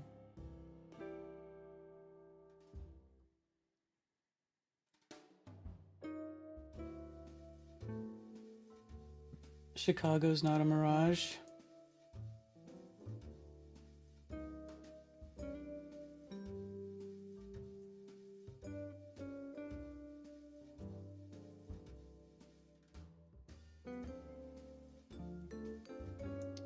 Actually, I think this is Zulu's car. With the New York, it is flat. I'm pretty sure that was Zulu's car, wasn't it? Wasn't that the car that he used to ride before he started mobbing around in the cop car? Where's Mark Sargent? He needs to tell me. He needs to remind me. Are you out of the shower yet, you slob?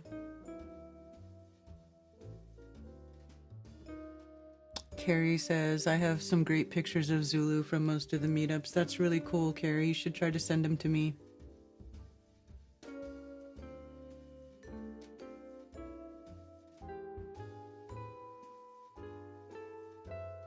There goes another picture of Mac in the audience there.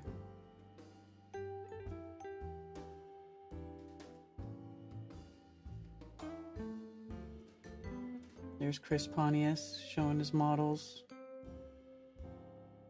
There's Carly, looking all cute and smiley. Crackhead Candy. Aw, I miss Zulu. Aw.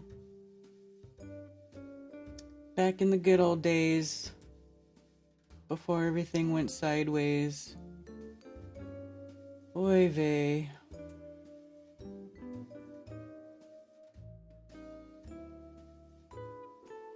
I miss my friend. I miss all my friends, you guys. Why are we losing all of our friends? This is some bullshit, as Zulu would say. This is some bullshit.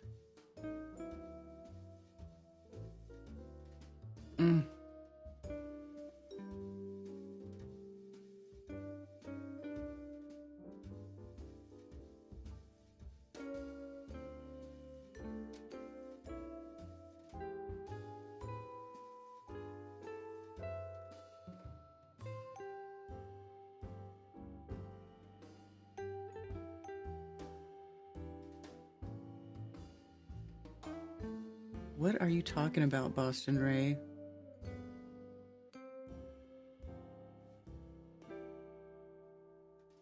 I don't even want to know. It's too much comments from you. I can't even read them all.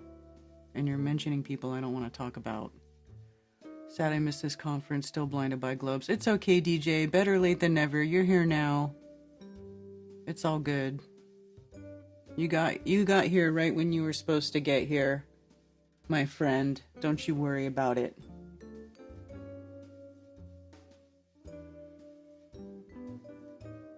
Mud Flood Fantasies, that was part of it, yeah.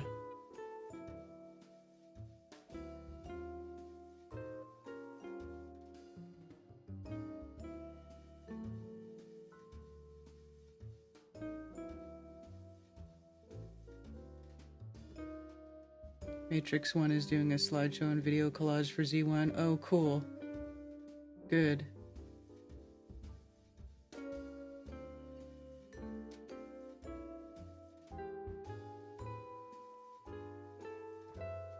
Chris Pontius was the first to tell you about the moon map. How? And I haven't even seen that guy. I haven't even heard from that guy since the whole moon map even became a thing.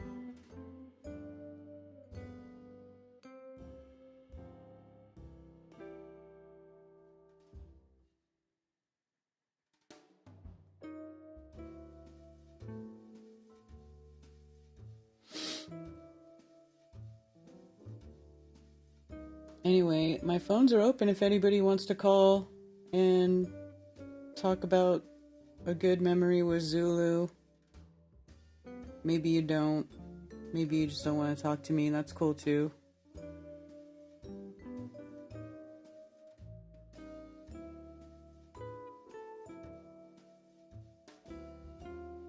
They gave his email on TFS last night to send pics and vids to. Okay, I missed that part. I don't remember that part.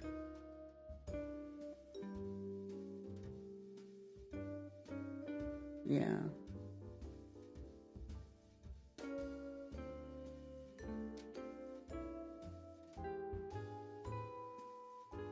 A lot of that moved to TikTok. What moved to TikTok?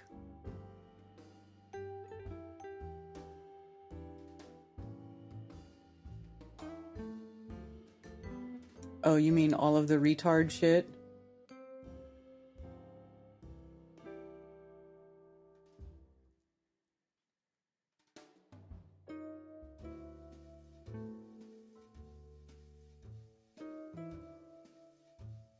Yeah, I just lurk about nowadays, but wow, what a great time it was to be involved with FE folks. Yeah, man. That was a good time back then. I miss it. I miss those times. I miss people. I miss the way people's attitude was back then. You know, now everybody thinks they know everything and they got it all figured out, and they, you know, try to push their ridiculous ideas on you, and if you don't agree, they call you a shill or controlled op, and I can't freaking stand it. It's turned into a freak show. Thank you for calling Coffee Talk. You're on with Karen B. Hey, Karen B. Tony Coriolis. Hey, what's up, Tony? Hey, not much. Just here at work, you know, this is a weird week, for sure. And yeah, no, I don't know. I just overall, I feel just very glad that I got to meet Zulu and interact with him so much in like I haven't even known Zulu for a year. So I feel like I don't even get to say anything, but I just feel blessed that I got to meet him, and he was such a cool dude, and he was so cool with everyone, but I just know he was cool with me, and yeah, I just really appreciate getting to meet Zulu, and yeah, just totally unexpected for this all to go down. Yeah, 11:11. Tony, you called right at 11:11. Did you know that? Meant to be. I did not. Yeah, it's cool. But though, yeah, even when I first... Yeah, you're good. I was just going to say, you did talk to him a lot. You're on his streams a lot, so, you know, definitely. Yeah, he totally just, I don't know, it's not even like I was searching for a place to, you know, call into, but just talk about welcoming, you know, with open arms. He was so cool. From the first call, I ended up talking for like 40 minutes to him and NDB, and, you know, Zulu was always battling the, you know, YouTube overlord, so that stream is totally gone. So now just what remains is on his new channel that he made, and yeah, no, he was just super cool. And then I'm glad, because even when I went out to Atlantic City, and that was 2 weeks before this past Flattoberfest, I was kind of thinking, like, you know, maybe I'd be an idiot if I didn't have this thought, like, why am I going all the way out there just to meet, like, Zulu? And, you know, I have no regrets after, and I didn't, you know, even during it. I'm just glad that I went and got to meet him, and he was so excited to, you know, meet anyone. And when he met me, I even told him on a trivia I co-hosted with him, he gave me such a big, like, furious hug. He kind of, like, I took his shoulder straight to my chin, and it kind of, you know, he's a big dude, so it was, and he was just really excited, and he just laughed about it. He laughed about everything. He was such a great dude, and I'm just blessed that I got to meet him. Yeah, that is really cool that you got to go meet him in real life at that meetup. For sure. Wow. Well. Yeah. I'm glad you guys had a good time too. That's cool. It's hard to not have a good time when you're with flat earthers. Like there's really no going wrong. I can't say that I've ever, the only complaint would be is just how quickly it went. You know, it was you're there, you blink your eyes, and it's done. You know. Yeah, that's true. But yeah, by all means, I know Zulu would not want me to, I don't know, just oh, I can't do anything now, because Zulu would hate it if I talked that out to him. So everything's still going, and just sadly, you know, Zulu, our fire horse, is not here anymore. And yeah, it's very sad. Yeah. That's what he was in Chinese astrology. He was a fire horse. Yeah, and I know for sure that I talked out to him because he was 58, and then he's going to be turning 50. He would have been turning 59 in January. But then, yeah, so his fire horse, like, you know, when you turn 60, it's your sign again. So we got the wood snake and then the fire horse after that. So, yeah, he almost made it to 60. Oh. Wow. But by all means, as much as it is a bummer, Zulu, you know, as you said, he always had a smile, had a good attitude about everything. And he wouldn't even like me saying a good attitude about everything. He really had a middle finger up to the world in the most righteous way I've ever seen. He was a great dude. Mm-hmm. Yeah. Yeah. Yeah.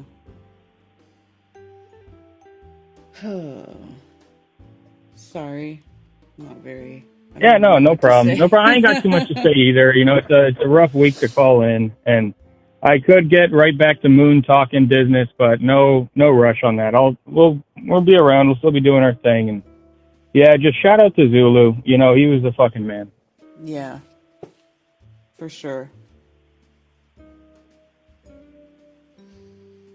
Yeah. Yeah. All right, Karen. I'm gonna run. All right. Thanks, Tony. All right, no problem. Peace out, and thank you, everyone in chat. And yeah, thanks, Zulu. Thanks for being so cool. Yeah.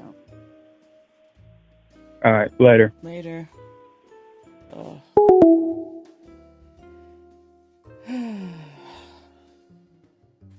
Excuse me while I try not to mess up my face. Oh. Thank you for calling Coffee Talk. You're on with Karen B. Oh, good morning. Good morning, Coffee Talk. It's DJ Curious. Good morning, DJ. It's 4:11. I set my alarm, but I still overslept. I'm so sorry. I miss Coffee Talk every week. It's okay. I know it's early. You know we're all just talking smack whenever we say I know, anything it's so about funny. it. We don't care. It's all good. Tony called in, of course. Hi, Tony. You're so good at calling in. Little kiss up. No, I love Tony and I love you guys. Oh man, this episode is really heartbreaking. Zulu was so sweet, and I do want to pay my respects on your show too, because obviously, you know, being on Strange World is missing a piece of the puzzle of what made it so fun when I initially started watching was his ending, you know, and he always would call out, you know, if somebody had called in and really touched his heart, he would always mention them and let everyone know, like, oh, I love that person. And there's many times where he would give me a shout out, and that was back when I was just watching by myself alone and just figuring all this stuff out. And just the way that he was so welcoming, really, it helped. All of it helped me just come out as a flat earther. And so I appreciated Zulu. Yeah, he was the best. He was really the best. Yeah, he was. Aw, well, how are you, sweetie? Are you holding up okay? I guess. I mean, as good as I can. Yeah. You know? I know. It's crazy to look at this footage from that conference, because I've watched it many times on the 24/7 channel, and it's crazy how many people we've lost. You know, it's hard to make sense of it sometimes. Yeah. But I do believe that people, this is not the end of the adventure. So everyone who's been listening to me knows that I definitely believe that it's just like stepping into the next chapter. If that makes anyone feel better, I hope. But yeah, I don't see why not, right? I mean, I can see that too, but at the same time, it's kind of crazy because a lot of the people we're losing are like the people who are at like the head of the pack, you know? Yeah. Like the people at the people that most of us are looking up to, you know, or have learned from over the years. Absolutely. No, I get it with Bob and Skiba. Same thing here, but the good news is, look at how things have been documented so well. I mean, we really can still learn from them, and we are. And we've been helping build upon what these people have been trailblazers for, and it's inspired so many people to come forward, and hopefully, you know, there is this new wave of people that are bringing really great energy, and I will never be able to replace the people that were already here, but I know that one of my goals is to continue to push forward and open up the doors for more people, and the good ones will find it. You know what I mean? I mean, I hear what you're saying with things getting crazy, but that's just because this is true, and it feels like a mass awakening could be coming, and that would just be the goal, right? I mean, just want the truth to come out. Well, I don't know. I don't know I know. about if a mass awakening all at once is really a good thing. I'm starting to think it's really maybe not such a good thing. Well, I don't know if it'll all be at once, but I picture more and more waves coming. Just, it's interesting. I know we were all on the globe side, and I was on that side for so long, paying attention to conspiracies. The flat earth stuff was really suppressed, but the past year I've noticed it just blowing up in other ways, and I would have come across it regardless if I would have started looking into it a few years back. I think by now I would have been like a lot more curious to look into it, and so I just think that's going to keep happening if the internet stays the way that it is, and that just means more and more people trickling over, and it is very much a spiritual intervention, so that's hopefully going to bring people that are learning what we've all learned and giving us some more patience and giving us some more hope, because that's what's missing out there. So yeah, and I believe Zulu is he's gonna be putting in good word for us, going, what the heck is going on down there? And I'm sure God's like, don't worry, it's all gonna be okay. I just keep picturing that in my mind, that Zulu would be going, come on already. And I'm sure God's answer would be, he knows this plan is going to unfold, and there's nothing's going to be in vain, and we're going to be reunited. And I just wanted to say that, just even though it goes without saying, it's helping me, and I hope it helps others. Yeah, that is good. Well, anyway, I haven't even had a coffee yet, so I'm still in bed. Do you drink coffee? Yeah. Okay. I usually start with like a chai tea or masala, and then I'll have coffee midday. It just makes me feel better, but I love coffee. That's probably a good thing to do. I love coffee too. I'm like ODing on it first thing in the morning. Yeah.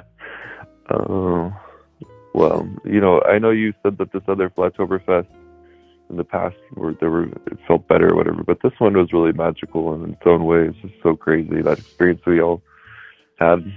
It was magical. You know what? This last Flattoberfest was really great because it was a lot smaller. There was fewer people there, but the people there were like the hardcore people. Yeah. They were.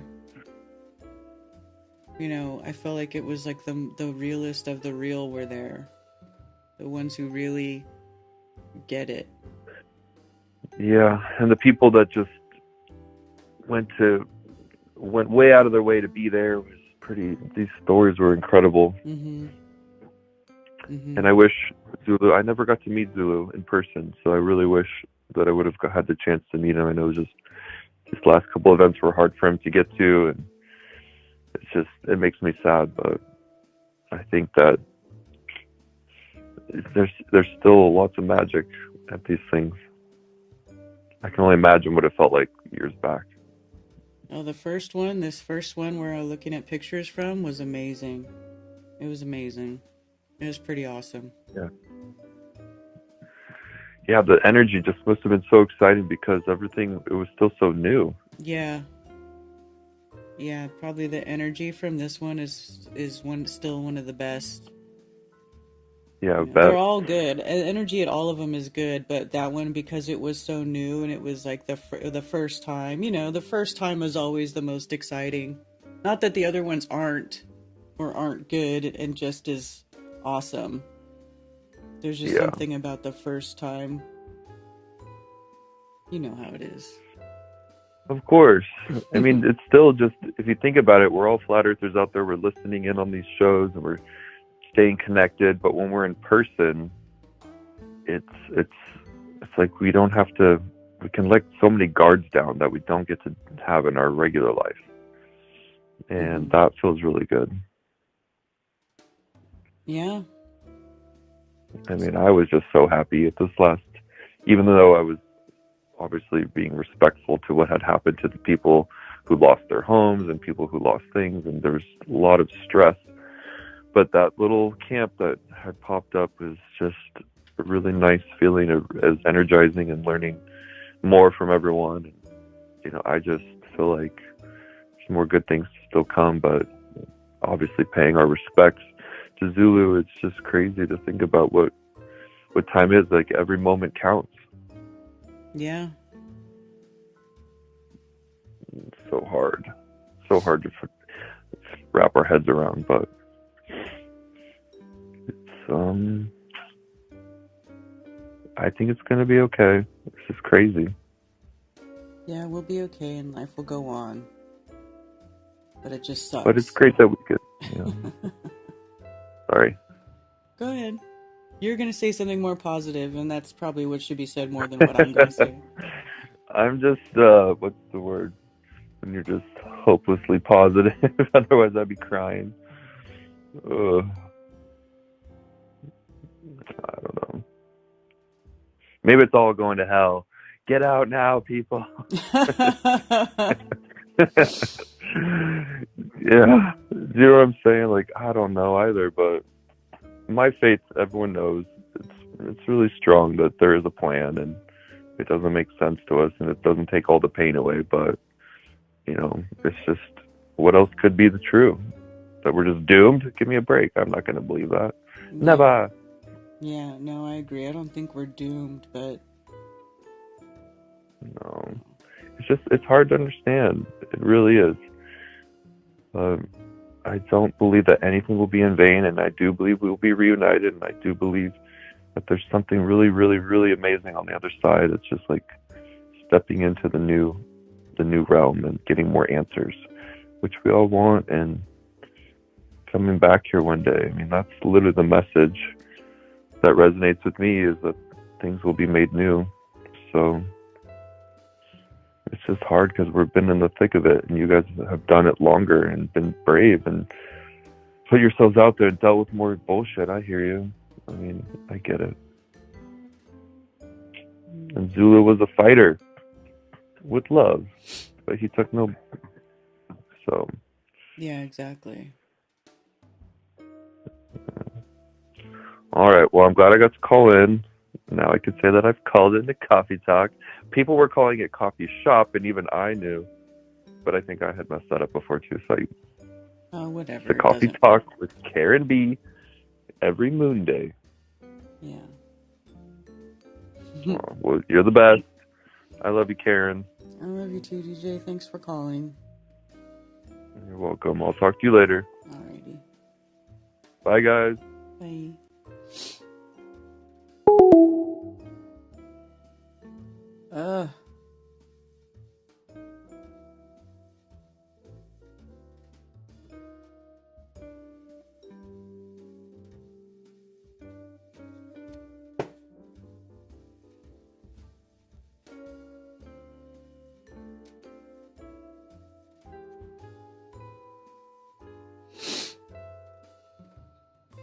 Too bad the final experiment is going to end all of these great friendships.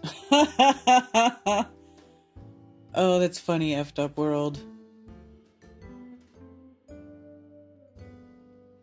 Valley says, life is precious. You never know when your number is up. That is a fact. Zulu is definitely a stark reminder of that fact. Because he was fine. He was great. He was happy and air drumming just minutes before. On stream.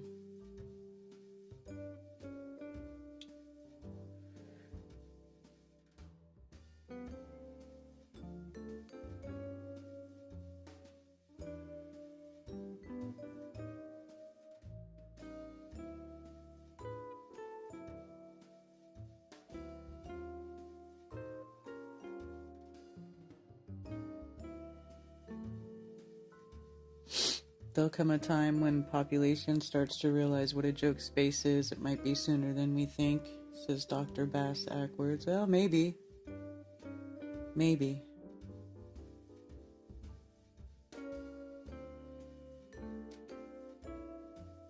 Maybe so.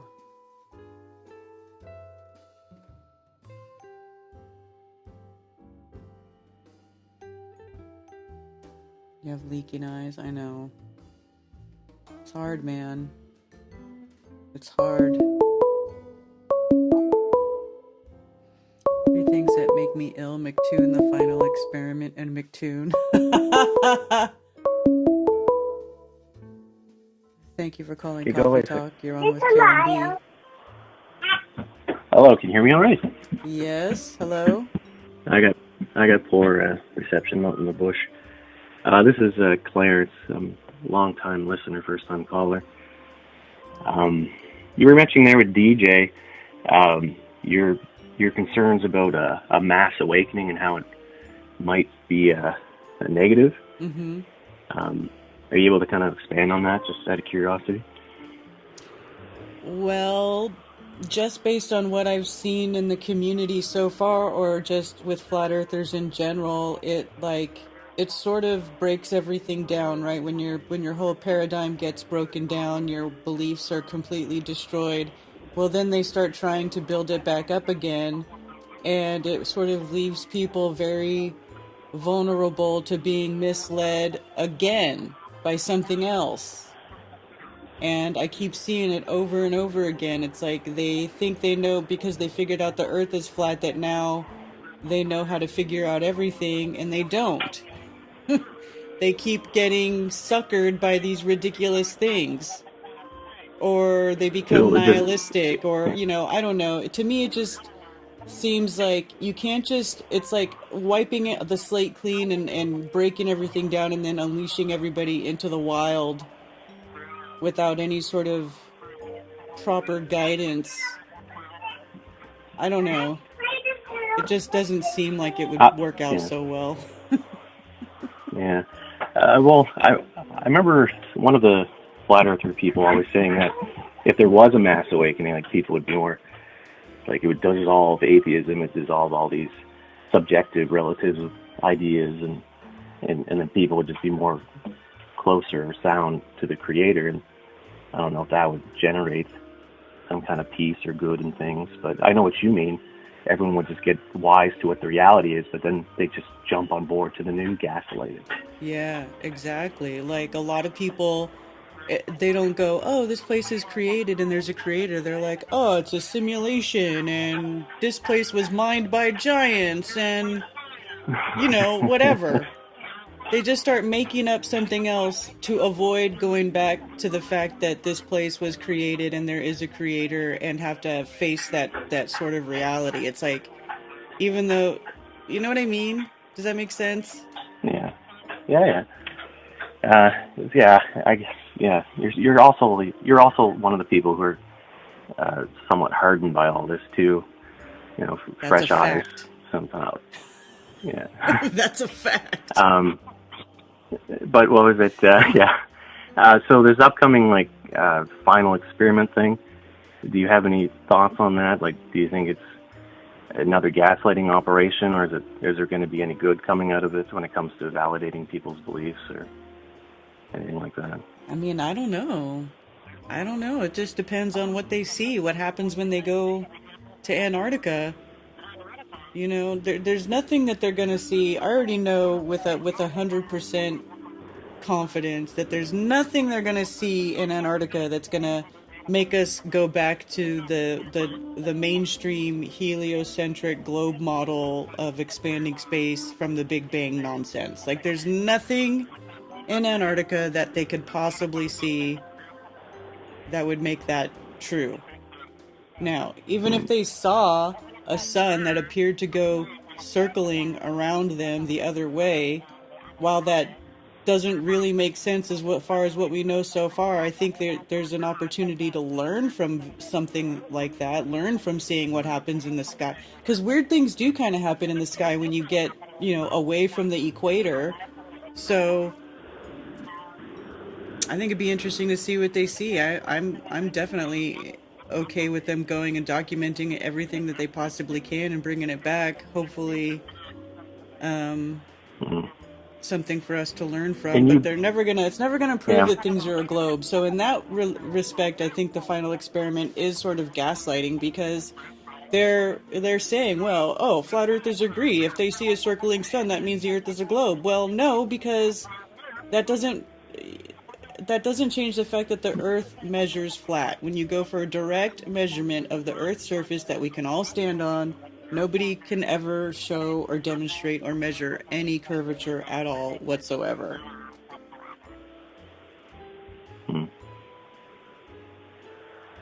So that's what I think about that.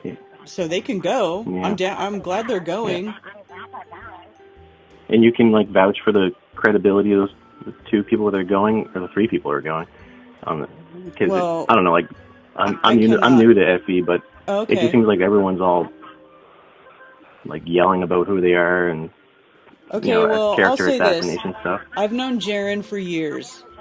I went to Amsterdam and I talked at the Flat Earth conference in Amsterdam, and Jaron was there, and he hung out with all of us. Like, I've known Jaron for a long time, so I do think that Jaron is trustworthy, and I do think that he will do a good job. And I also think that about Austin Whitsitt, because I know both of them personally, and I've known both of them personally for years, and there's nothing that either one of them that has ever done or said to make me think that they can't be trusted. Now, this Lizbeth chick, I don't know who the fuck she is. I don't know where the fuck she came from. I don't know why the fuck she's going. But she is, for whatever stupid ass reason. I have zero faith that this chick can document anything or even be worthwhile observer. But I also don't know anything about her. But I do know Jaron and Whitsitt, and I think that they will do a good job.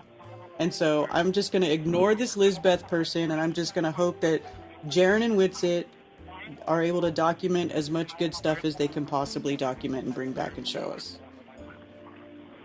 Now is that Duffy fellow, is he like baiting him into some sort of, I don't know, like business model of his later down the road? Like what's his gain for it? It just seems like he's throwing money at something to solve an issue, but I just think that's all nonsense. Like, he seems like someone who's a little bit more business-minded, and maybe he has, I don't know, a documentary or something on the go. Like, I don't know. Maybe. What his game is. That's entirely possible. It's entirely possible. Now, they've signed contracts. I don't know what the contracts say. I don't know what's in them. I don't know what his plans are as far as this trip goes, or footage from the trip, or whatever.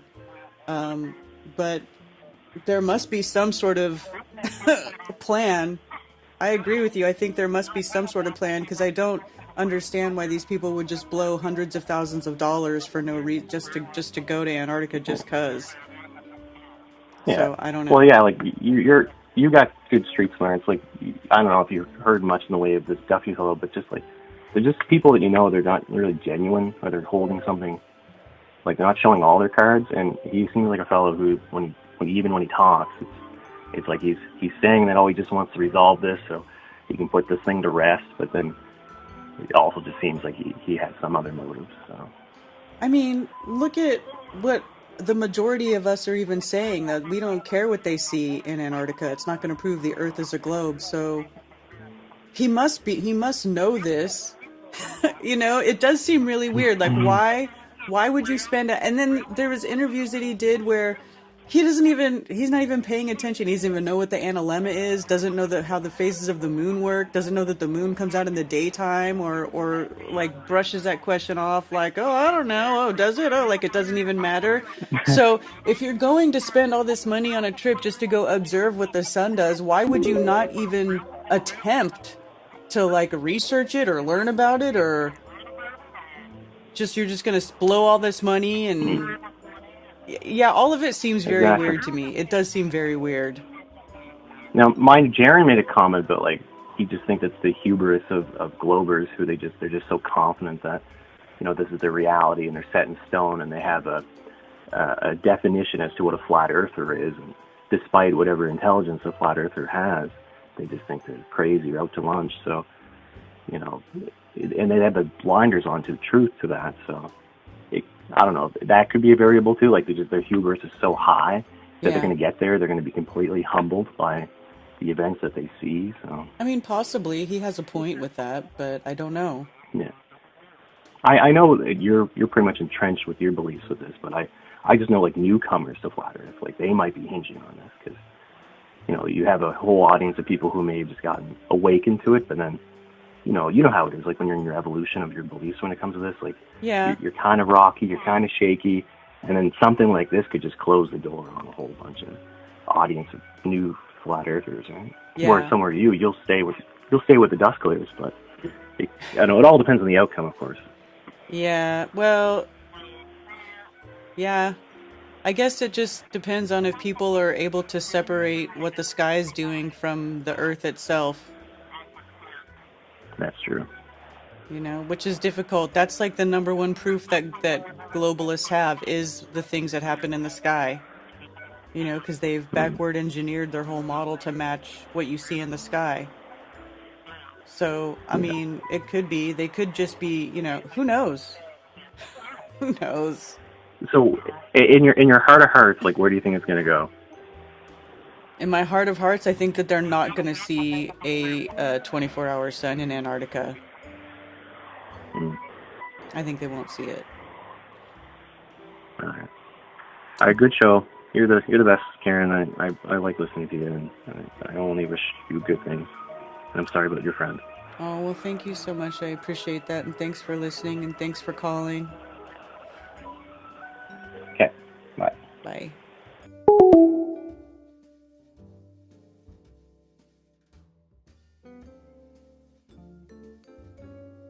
Liz the Iron Maiden, thank you for the tip. Wish it got more media traction. David sent me a link today where Duffy used paid news generator to get the story out. See, okay, if he's doing that, then that guy he's clearly got some sort of game in the works. There's probably a whole group of them, and they have some diabolical plan in the background that they're going to use to exploit flat earthers and make a bunch of money. Antarctica is a minor player. It has nothing to do with gravity, the curve, and every space agency ever, right?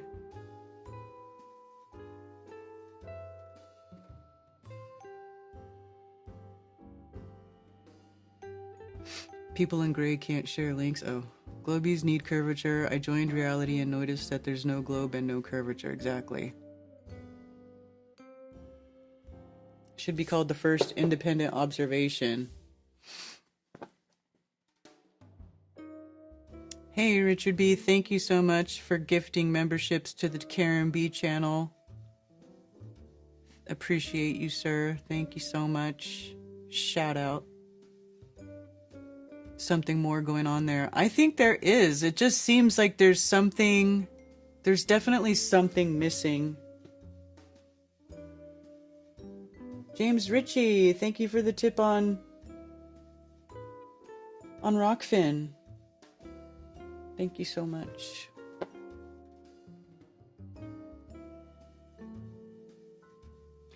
He's promoting FE all week before the fight, and his opponent, Kayron Gracie, is a FE or two. Who, Bryce Mitchell?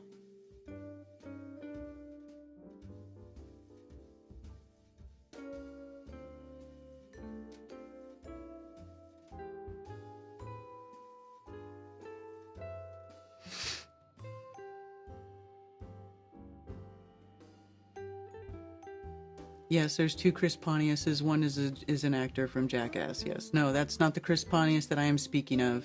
Although when I first heard the name Chris Pontius going around, I was like, that guy's a flat earther? And I was thinking of Chris Pontius from Jackass and Wild Boys. But it's not the same guy. I haven't matched this guy with any cosmology. Too many unknowns still to see the whole picture. Bryce Mitchell is a Christian flat earther who promotes Jesus Christ and the truth that the globe is a lie. Yeah, he's pretty good. He's pretty cool. I got Ted onto Bryce Mitchell, and I'll see Ted watching Bryce Mitchell clips. I don't think for a second that Duffy is going down there objectively, right? 24-hour circling moon is key because you also have stars as reference points when observing the moon, but the sun has no celestial reference during the daytime. Antarctica closed for 6 months of night. Huh. I just posted a link of Bryce Mitchell talking FE. Where?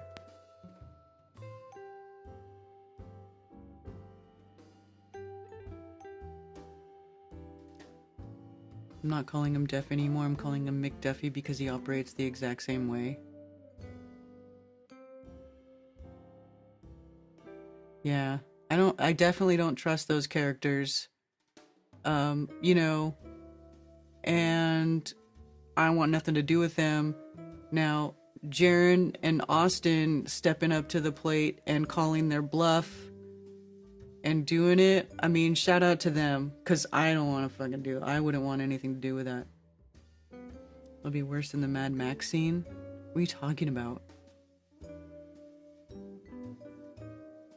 Did you hear Bryce Mitchell, the MMA fighter, talking FE? Yeah, he talks FE a lot. He's really good about it.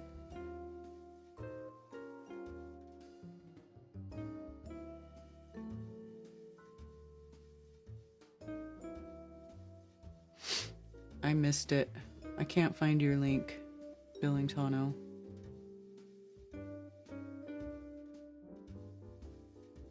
I'm pretty sure that sometime soon hundreds or thousands of Starlink satellites will deorbit by mistake and cause damage on Earth.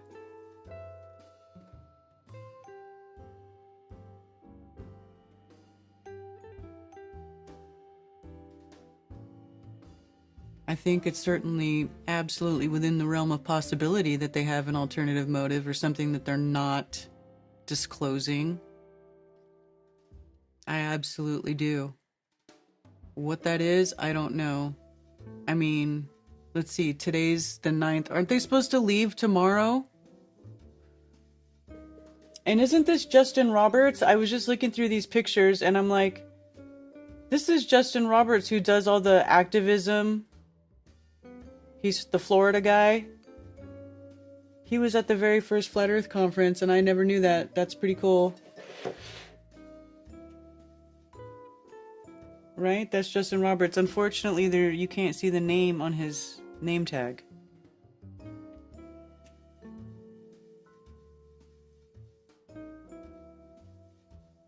Mr. Thrive and Survive.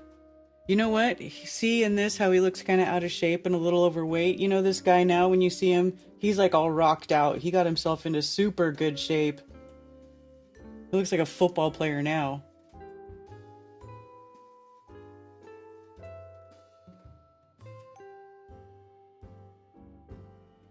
What's Watson again?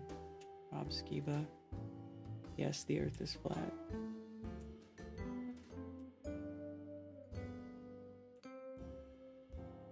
Rick. Oh, you guys, look at this picture. Both of these people are gone. Damn it.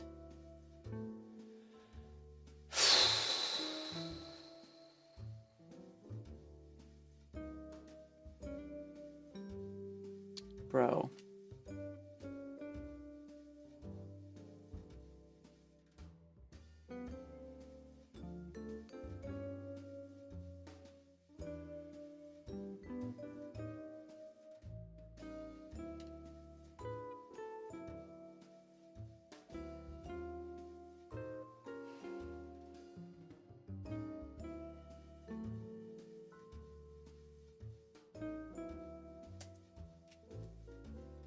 That's sad.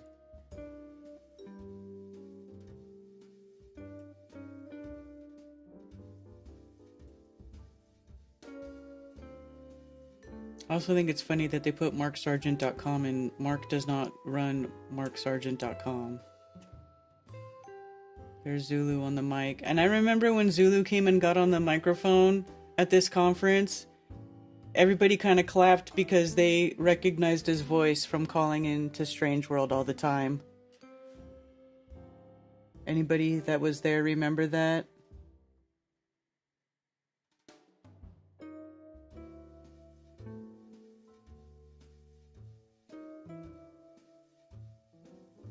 I wholeheartedly trust Jaren and Austin to represent FE with honesty and integrity. I agree with you, Richard B. Jaren and Austin definitely have my vote of confidence.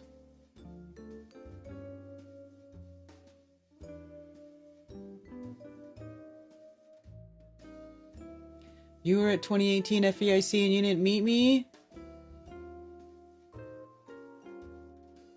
Well, are you in Florida?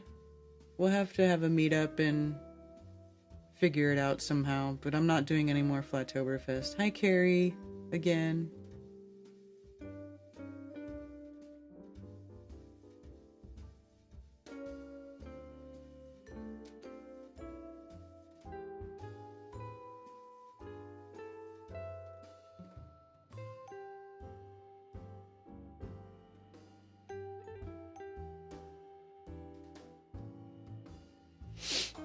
Yeah.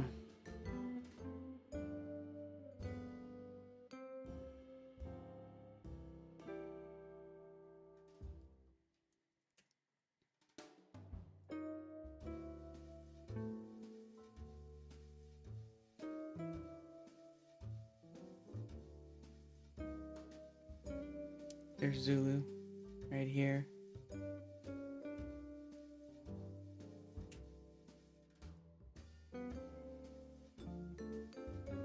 Such a presence.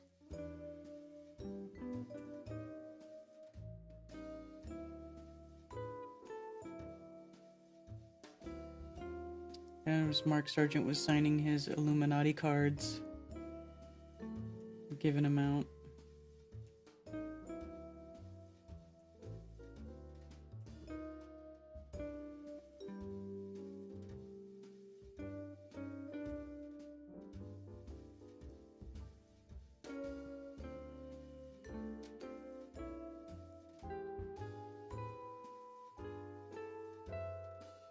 There he is smiling again.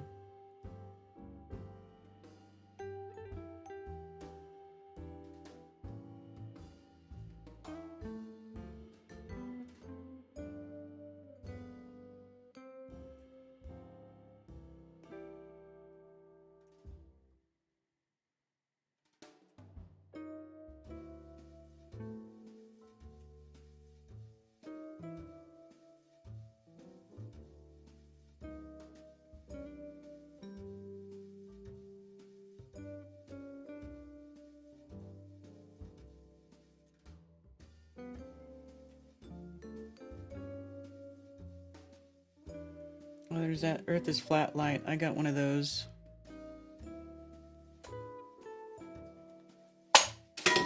Oops. Just unplug it. Remember these?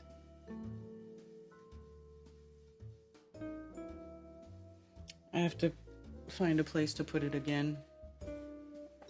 I'm still in the middle of restructuring the inside of my house, so to speak.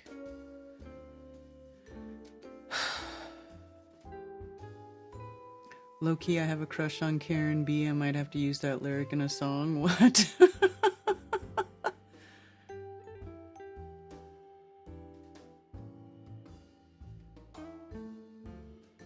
I got 3 FE keychains from him in the mail last week. Aw, Phil. Just in time. Cammy left suddenly because her phone lost all charge. Oh.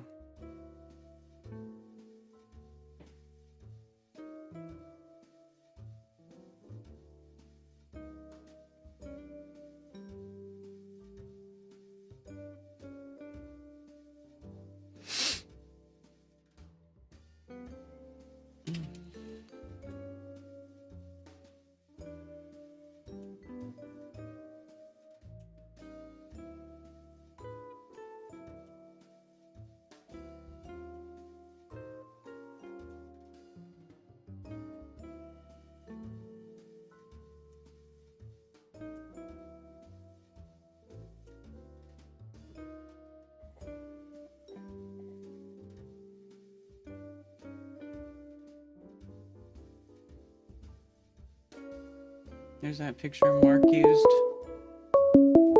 There's a color version. Thank you for calling Coffee Talk. You're on with Karen B. Man, these globe heads. I can't believe them. I want to throw them down a flight of stairs and give them a throat punch.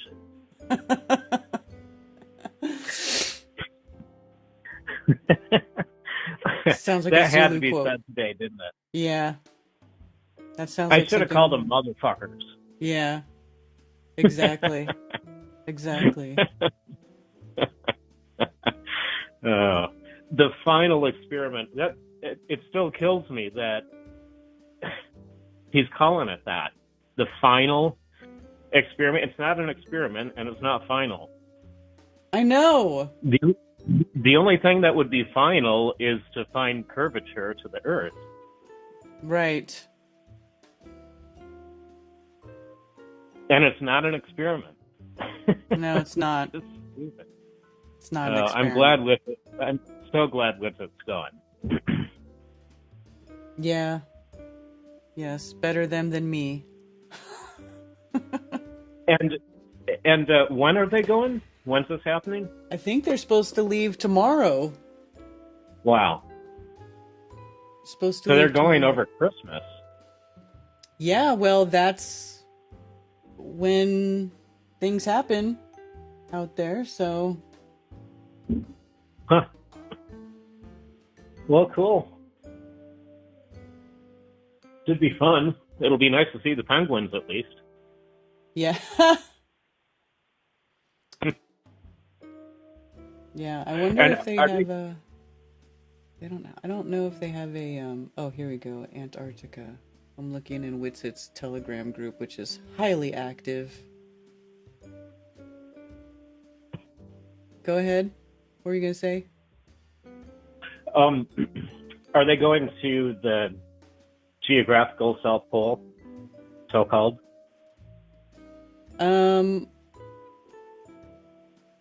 I actually am not sure where. Well, let me look at their website.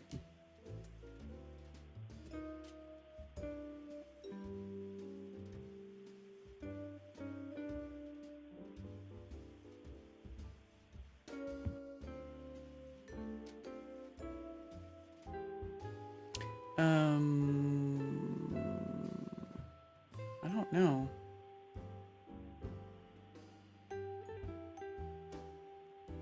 Antarctic Logistics and Explorations, or Antarctic Logistics and Expeditions.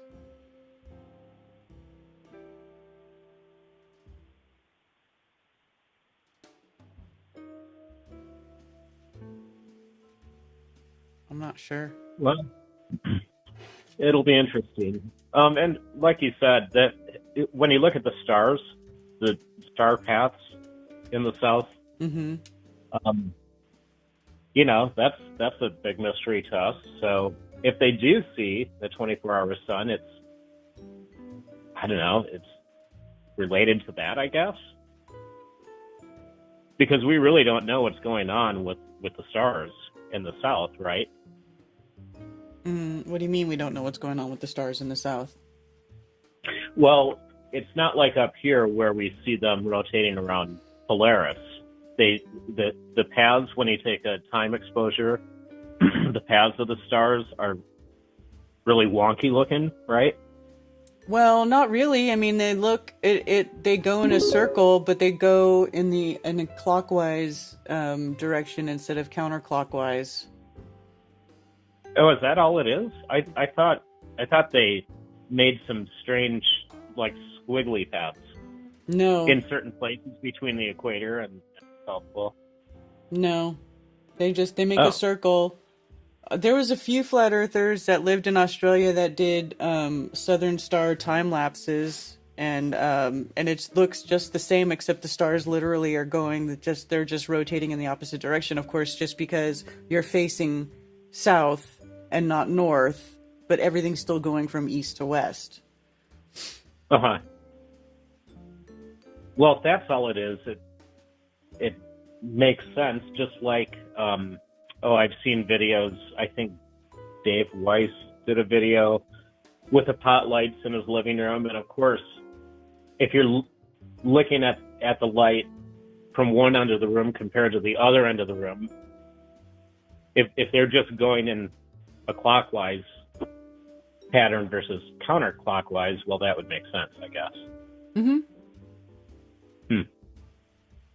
Yeah, and there's not really a pole star. There's not like a star where you can point to and you're like, oh, all the stars are going around that. Like, the stars are going in a circle, but there's no pole star. Mm-hmm. Well, should be interesting. It'll be a good data point for us, like you said.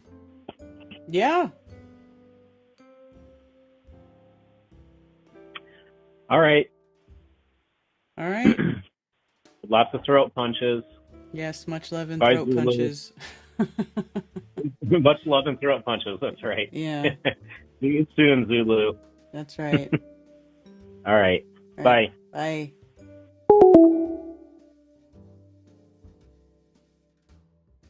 More data will come from this Antarctic trip than we have today. You know what, Vincent? I'm telling you, this is like this is the first real opportunity for learning about the place we live in that we've had in a very long time, outside of actually trying to measure for curvature and motion and all the laser tests and visual observations that we've done over the years, you know, and everything. It's like, this is the first time in a long time that we have a real opportunity for learning something new about this place. So I have to say, that part has me very interested. They're going to Union Glacier. See, didn't it say that they were $31,000 a piece? But now, like, if you look here, so I'm at South Pole, right? Oh. And it was $31,000. Is this one it? Antarctic Odyssey? Okay, so let's look at this. Antarctic Odyssey.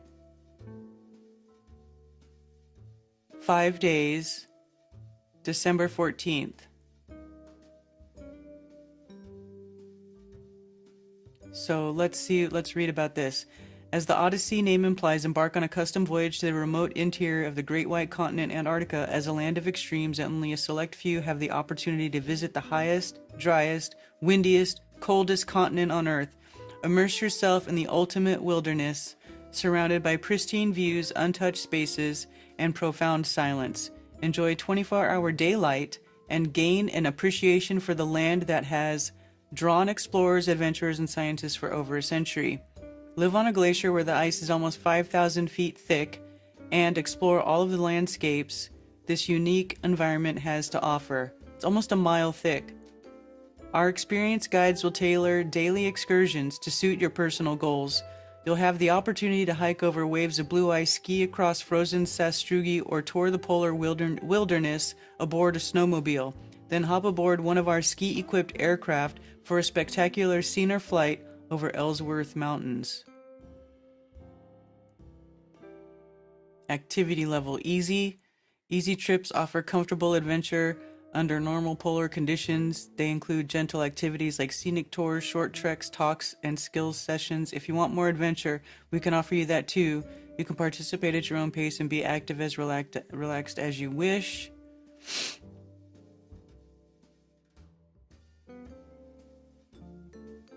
Luggage. What's not included? Luggage over 55 pounds. So there's the 55 pound. Check luggage up to 55 pounds. So what's included? Airport transfers in Punta Arenas, Chile. Round-trip flight to Antarctica from Punta Arenas. Scenic flight over Ellsworth Mountains. Meals and tented accommodation in Antarctica. Antarctica guides and lectures. Certificate of achievement. And that's it. Thank you for calling Coffee Talk. You're on with Karen B. Hello, Karen. I'm sorry, I didn't mean to cut off whatever you were in the middle of. I was just reading about Antarctica trip. No big deal. Yeah. Tell me about it. And the fact that what you said is so true is, it's mind-boggling, right? The fact that this is the first time that we have actually any opportunity to actually study the place that we live in, instead of them spending their money on the bullshit that they have for the last 70 and 80 years, you know? And it's picking independent people going down there spending their own money to do this, right? Mm-hmm. When we have all this equipment that is in the hands of the governments that we could have been using to find out where we actually live, like study the stars, like what are they? At least as best as we can, answer that question, because I don't think that we can ever truly answer that question while we're here. But we can certainly know more about it than we do now, Mm-hmm. Sad. Yeah. But anyway, I have a couple hard-hitting questions for you. Alrighty. Okay? So I need you to put your thinking cap on.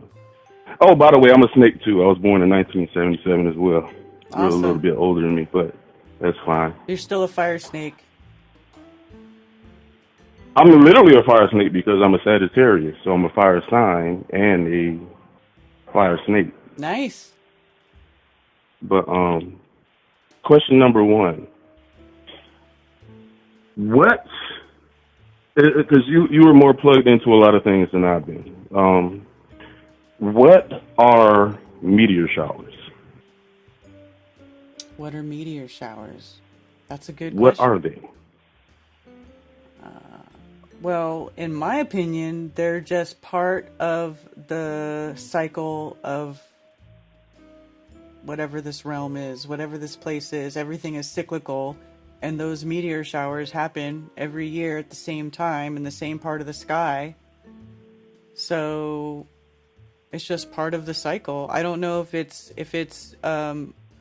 what causes them. There could be any number of things that cause that. But in my opinion, it's just part of the cycle. But I mean, you got exciting. The firmament is above us. It's not that high. The firmament is only like 70 miles high. Like, people always talk about a snow globe. It's not a snow globe. It's closer to a watch face. You're talking about, we don't know how many thousands of miles wide the realm that we exist in actually is, right? But it's only 70 miles high. That's not a snow globe. That's more like the face of a watch, right? Exactly. Yes. Yes. But everybody says snow globe, and no, that's not, because it's not that high. So these things are obviously coming from, I'm wondering if they come from the second heaven. And that will get into my second question. So you said opinion, so you don't really have too much more informed information about what they are. I was thinking maybe possibly Project Bluebeam kind of shit, Yeah. But they've been recorded for centuries, so. Right. So yes, that would be the problem, right? It predates Project Bluebeam. Right. So they come from the second heaven, whatever the fuck they are, right? But they don't leave any trail behind for you to study. You just see the shit happening. But so like I said, that leads into second question. The higher you go, the stars disappear, correct? That's what seems to happen from video footage. I've never been up that high personally to witness it, but that's what appears to happen. Yeah. And isn't that interesting, right? Okay. Mm-hmm. So the higher you go, they disappear. So where are they? I don't know. Right? They're not in the firmament, because that wouldn't make sense, right? Because if they were in the firmament, the higher you go, the closer you're getting to them, the brighter they should become. But that's not what they do. Right. They disappear. Right. That's wild. Such as, and that's comparable to the relative position of the sun and the moon. Like, you can never get to them. You will just seemingly pass through them, and they're gone, or they're beneath you. So all of these are thought-provoking questions that not a lot of people talk about, which leads into, I'm getting your mind off of the loss of our brother Zulu.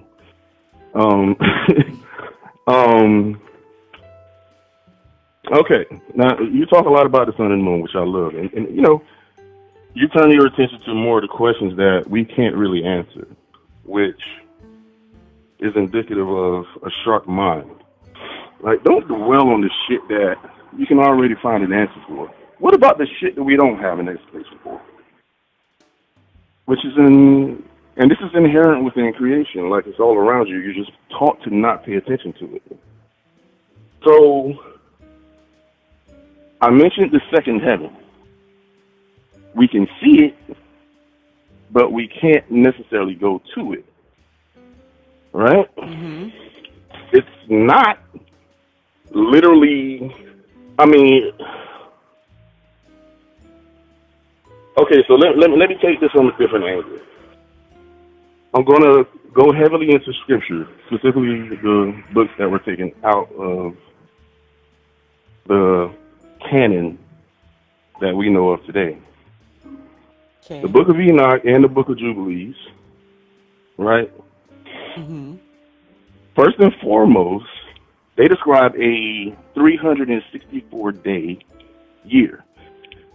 This is for all these people out there that are consumed by the months and how long they're supposed to be. This literally came from the mouth of the Creator. A year is supposed to be 364 days. 12 months of 30 days. And that's by the sun's reckoning. And there will be 4 days in between for the shifting of the seasons. Now that makes sense, right? Because he creates things in parallel. Not only that, if you had a 364-day year, guess what would happen? Every year, like he gave his people, this festival on this day of this month, right? Well, guess what? Every year that day will be on the same fucking day. Like, I was born on a Monday, so every year my birthday would be on a Monday.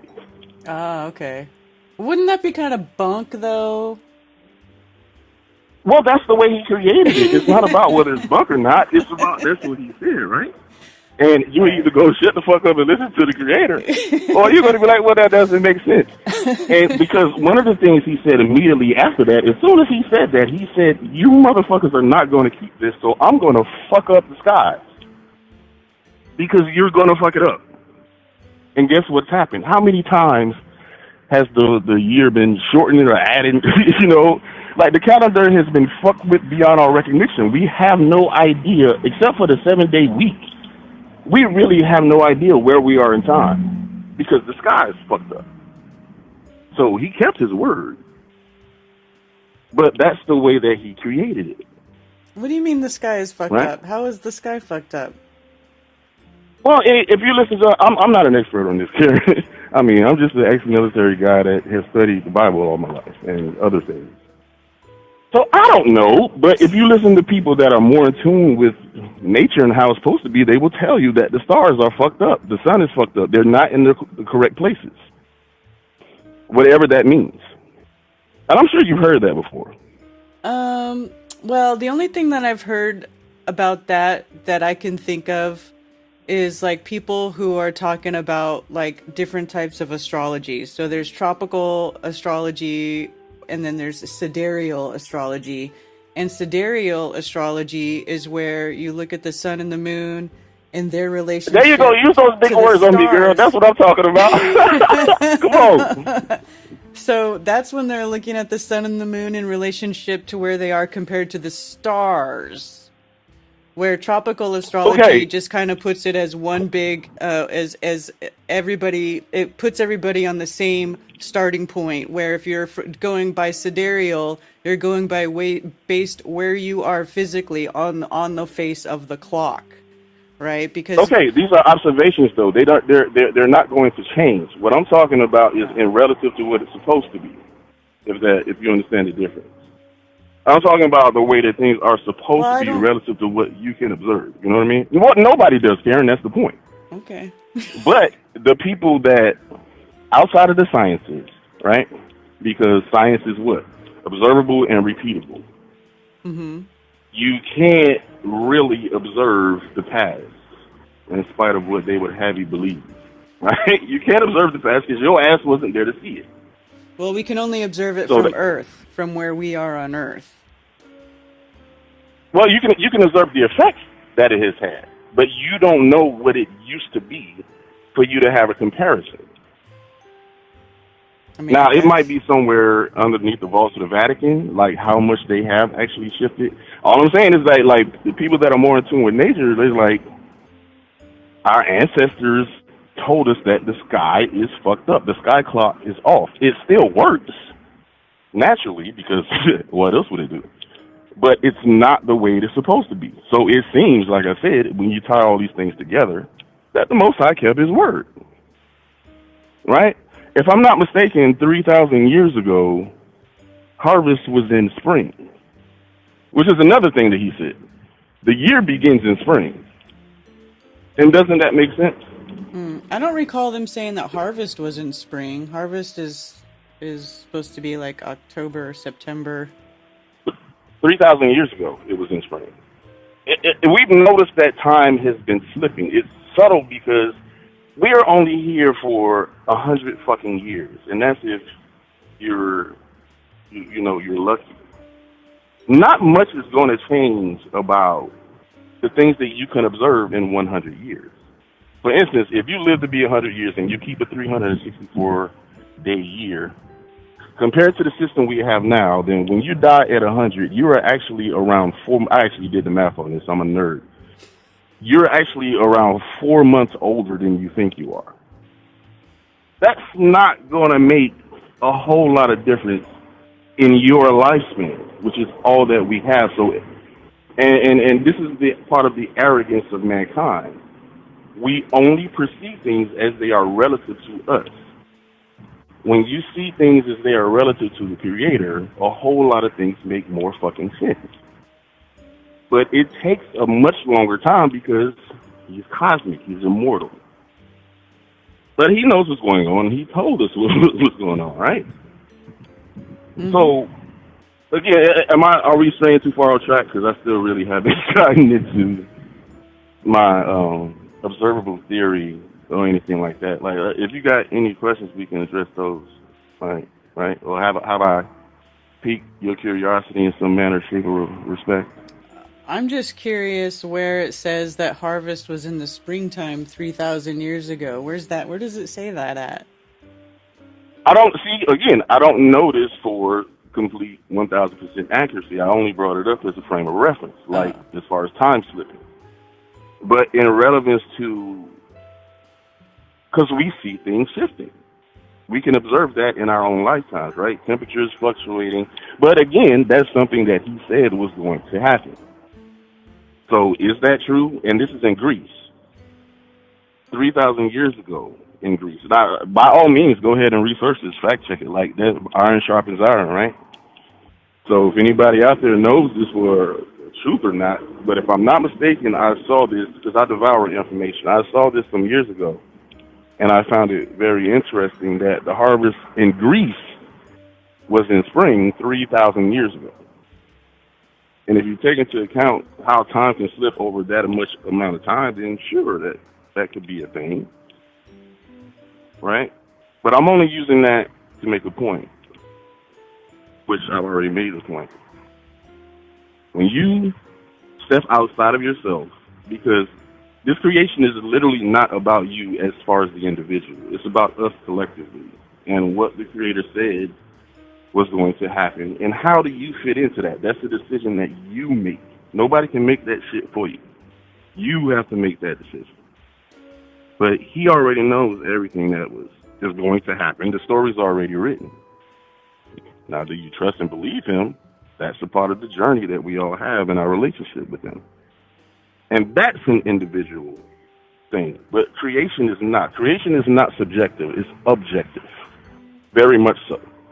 But people try to make it subjective because it's all that they know. And that's erroneous. Because you're not going to change creation because you have a different opinion. It's not how it works. So, again, I feel like I'm getting off track. Let me make this one statement, and I'll get off so somebody else can call in. And I know you're probably about to get off. I think we can see into the second heaven, but, well, we know we can see into the second heaven. We see the stars. But they're not physically inside the firmament. Where does the rain come from? The clouds, right? Mm-hmm. That's what a lot of people say, right? Mm-hmm. Do you actually think rain comes from clouds? Well, I can't rule it out. Well, I'm from Miami, right? Mm-hmm. And I was in the military. I spent 15 years in the military. I've been in a lot of places. I have seen it rain and there's no clouds in the sky, right? And people will tell you this happens. But we don't pay attention to it because you've been trained to think otherwise. So you just miss it. That, technically, is something that should not happen if rain comes from the clouds. Well, there should be clouds overhead. You guys have a lot higher humidity, so maybe there's some other weird process that goes on with the higher humidity. I don't know. Yeah, but not that. Come on, Karen. I'm talking about rain, not humidity. And like I said, I've observed this several places across the world where it's happened. It's not frequent, but it does happen, right? Mm-hmm. Because if rain comes from the clouds, then logically, the clouds should rain themselves out at some point. Like, how are you dumping buckets of water over a large local area and the clouds are still there, right? Mm-hmm. Because if that's where they're coming from, then they should rain themselves out. This is logical. You can't have a container and pour that container out and the container doesn't empty itself. So if that's what rain is and it's coming from the clouds, then why do they never rain themselves out? I think they mask where it comes from, and I think it comes from the second heaven. Now, this is just stuff for people to think about.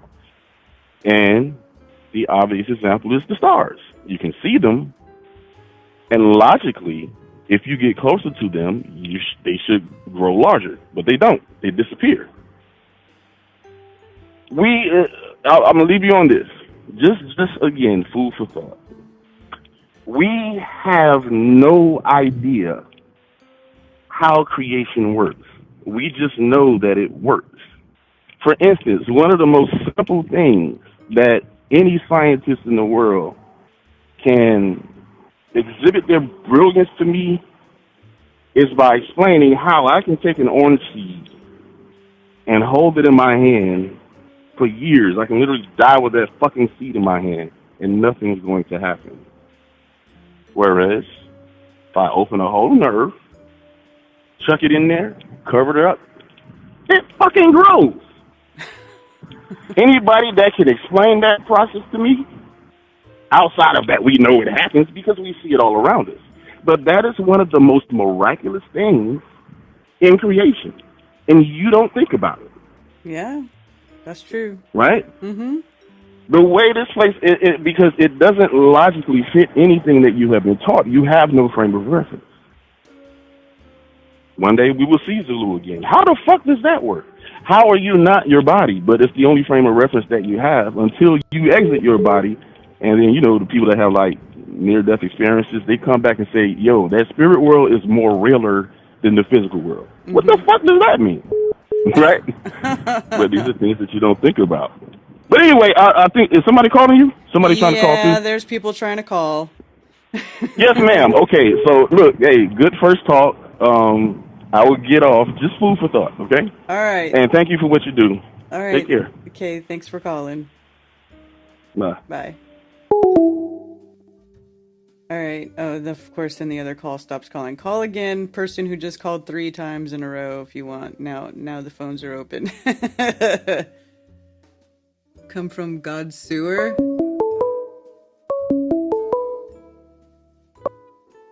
Thank you for calling Coffee Talk. You're on with Karen B. Hey, Karen. How's it going? Good. How are you? Doing well. So I just heard Homeboy's theories. They sound like they came from an elementary school class about rain and whatnot. So I've got some really interesting theories for you and your listeners. Okay. If you're ready for them. Sure. Hey, what's your name? Tell us your name. Okay, this is Rye Russ Real. I'm a member of the True Kings. We're a truther rap group with such members as Boston Ray and Rasta Bear. Rye Russ Real. Right on. Okay, what's your theory? All right, I've got a couple theories for you guys. Well, first one I want to talk about is what causes time to occur. Okay, now this goes back to the Michelson-Morley experiment, where they did detect a slight shift in the interferometer. All right. So what my theory is that ether, just like the sun and the moon are moving around the North Pole, traveling in that direction, that western direction, the ether is also circling the North Pole in that same direction. And this movement is what causes time to pass. That is my theory that I'm putting out there in the community. Okay, next we've got, when they sent like Voyager and these space probes out, and they say that we still get data back from these probes. So my theory about this is the three-dimensional space, what they want us to think when they send probes out and things like that, that's not actually happening. They're not sending anything. What it is that space exists inside of a computer program. So it's a computer simulation. So anytime they want to say, oh, hey, let's get some data from Voyager or what have you, which is supposedly now billions of miles away from the Earth, they're actually just getting this data from a computer simulation or a computer program, if you will. Yeah, that possibly. Yep. Well, so I'm just throwing out my personal theories. Again, my name is Rai Russ Rube. All right, now I've got another one. Okay, the firmament. Now where everybody's trying to figure out, but now why do we when we view the firmament from the ground, or from maybe an aircraft even, we see stars, right? We see the moon, we see stars. But when we get closer to the firmament itself, all of a sudden it's just the black void, typically, right? Is what we hear from astronauts. So here's just a huge bombshell right here. The firmament could be like a TV screen, a television screen. But for some reason, the way the optics work, when we get close to that television screen, we just see black. Okay. Okay.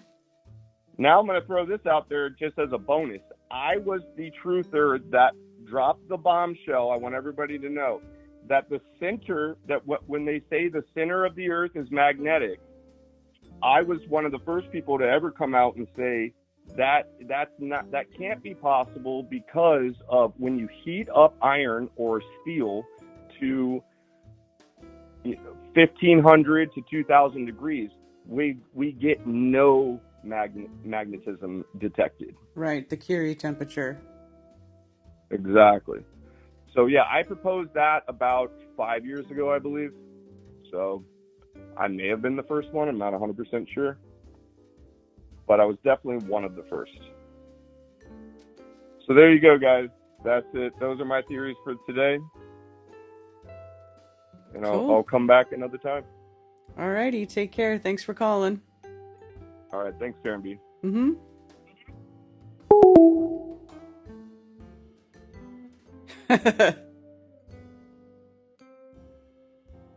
Not sleeping on a rock.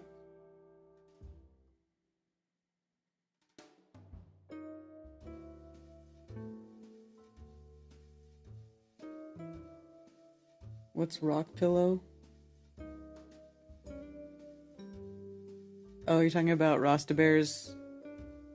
There was another word. It was 3 words. It was something rock pillow. I can't remember now what it was.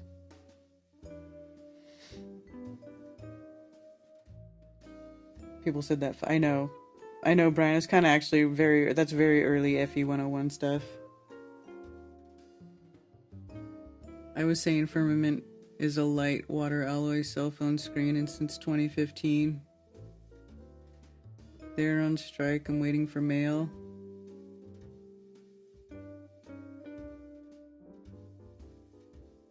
Harsh, what did I say?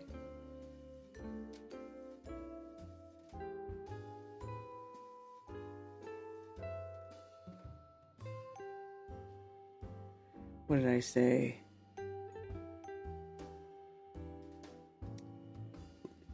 Here in Upper Wisconsin, it says the weather is so nice today. If I close my eyes, I convince myself it's April. It had a slight warm up here, but it's been cold AF. It's been below freezing. It's been like, I don't want to go outside. Gross. So fucking stupid. Aren't the smaller star gas balls? I don't know what stars are.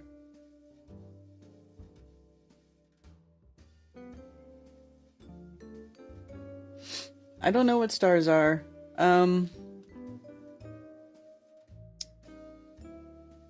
Stars are aberrations, especially if they do disappear the higher you go. And they look like little like things on water. It like kind of does make you think that they could be projections in the fluid or whatever it is that's up in the sky.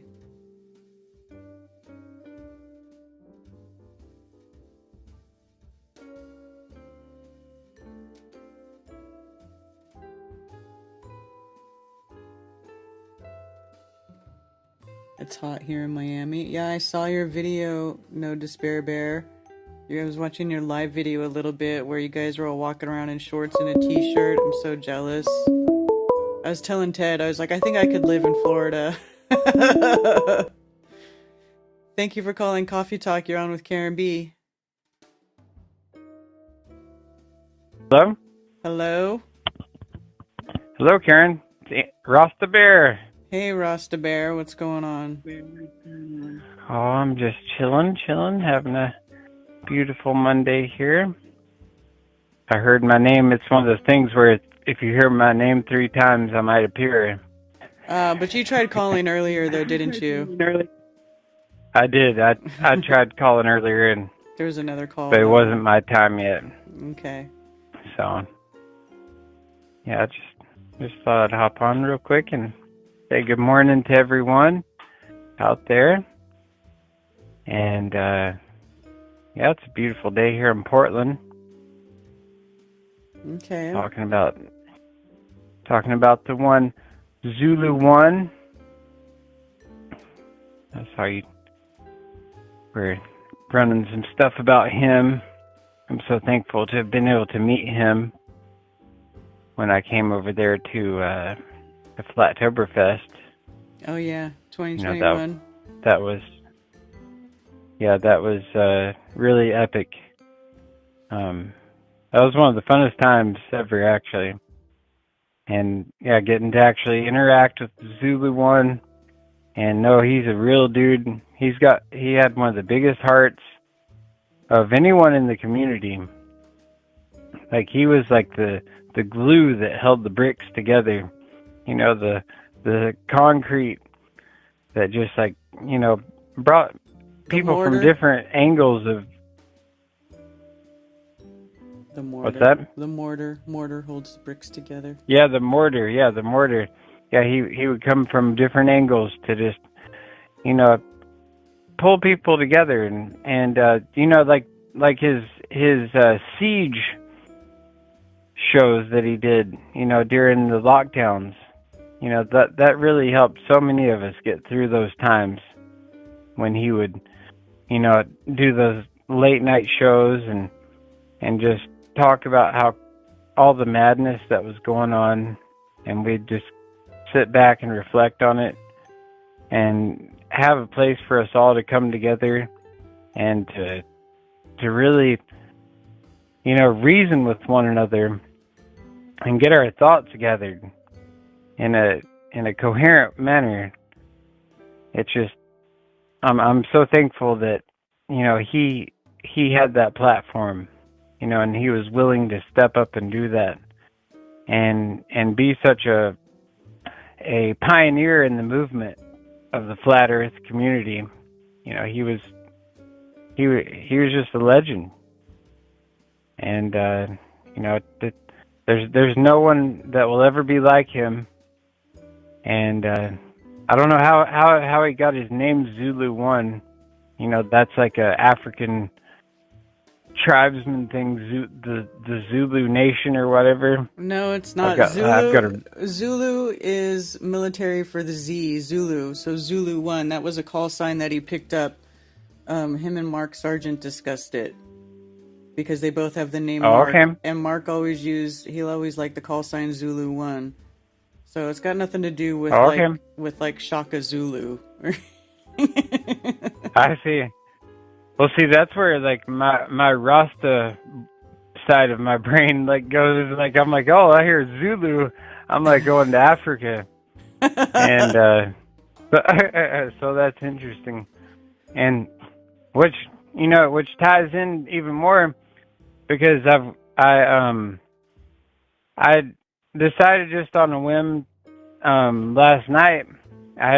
I bought some extra Christmas lights, and there's this friend that I had become friends with on Facebook in Rwanda. He's a really cool dude. I decided just to take the money that I was gonna get from getting too many Christmas lights, and I'm like, I'm gonna send that to that dude in Rwanda, and bless him with that. And he was so stoked to get that to receive the transfer all the way over there in Africa, and it felt good to contribute, and because there's so many scammer people out there and whatnot. But I actually called this guy in Africa and FaceTimed him, and I'm like, yo, this is a real person. He's got kids, he's struggling over there, and he's very resourceful because he's obviously using his technology to reach out to the world and wants to build a better life for himself and his village.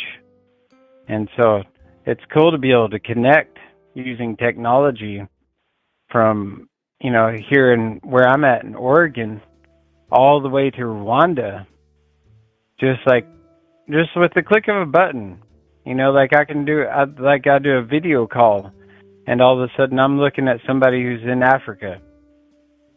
That just blows my mind. The capabilities of the technological advancements of where we've become. Yeah. So yeah.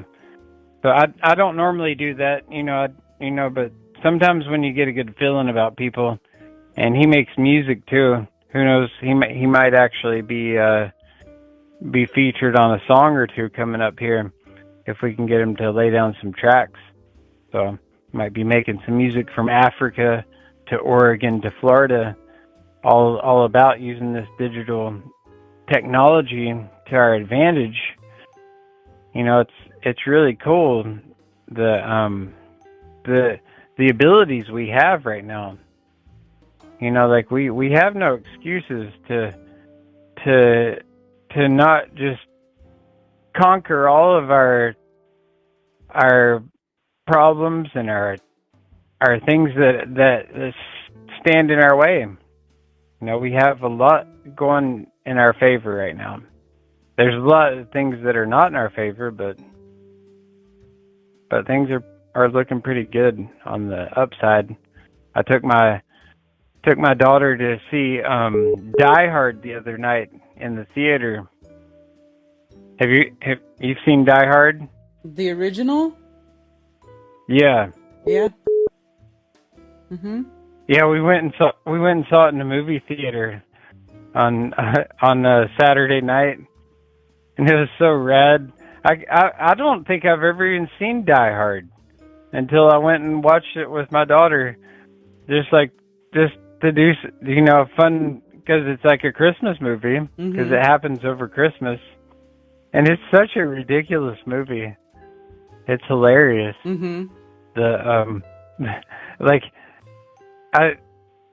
I could just dissect Die Hard for days. The amount of what they put into it, because it's almost like a comedy aspect, almost like a Naked Gun 33 and the Third type scenario, but with a real theatrical feel And yeah, so that's rad. Yeah. But how are you doing this morning? I'm doing as good as I can be. Yeah. Mm-hmm. Yeah. Well, that's all we can ask for, right? Yep. Every day we have here is a gift. You know, every day we wake up is a blessing. You know, we see that as we transcend further through this wild ride we're on. Mm-hmm. You know, Zulu, I didn't even expect him to just dip out like that, but no, none of us it did. really puts things into perspective. Yes, it does. You know, because I mean, yeah, we were gonna even he was like, talking about doing this flat Atlantic or whatever in New Jersey. Mm-hmm. This year or next year, and that would have been a really cool event. Maybe it'll still transpire or whatnot. I don't know. I don't know what the future holds for all of us on the awakening. I like what you said earlier. And then another caller kind of touched on it too, like that. It's almost troubling if too many people wake up too fast. Like that is that can be very troubling for the stability of what we have, the fabric of our reality. Right. The fabric of our reality relies on a certain amount of illusion, and if that illusion is too quickly pulled away, if it's just ripped away too quickly, then it can just wreak havoc. Like things will just shatter to the ground as opposed to gracefully fall to the ground. Like we want grace. We don't want something that is just like an upheaval. And that's what we would see if everyone all just woke up at once. Is just a massive upheaval. We need the structure of the way that things are built. Yeah. Currently, because if we don't have that, then there's no order. And that's what the whole New World Order thing is order out of chaos. Yeah. And that's what's kind of crazy with what's going on in the world right now, because like it's getting mighty chaotic out there, and the pendulum is just swinging back and forth, and a lot of these people, they're the lies that they've bought, they're starting to be unveiled, and that's what's glorious about the memes and all the all of the resources that we have at our fingertips. It's all right there to put it back in their face, and it's so undeniable now that they realize how ridiculous they are. And so only people that are left are the people who have to double down, because they have to be in their box, because that's the box they built.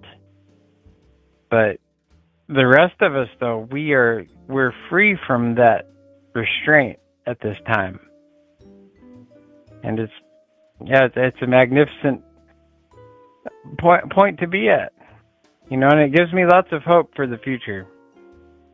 So I really think that no matter, especially this time of year, it gets kind of gloomy and down, and things aren't necessarily the best when the rain starts to fall and it gets gloomy out. You gotta search for ways to make yourself happy, That's why, I like to put up lights on my house and, be a little bit festive with the holiday season, because it's part of what gets us through this time of year when it's the darkest out.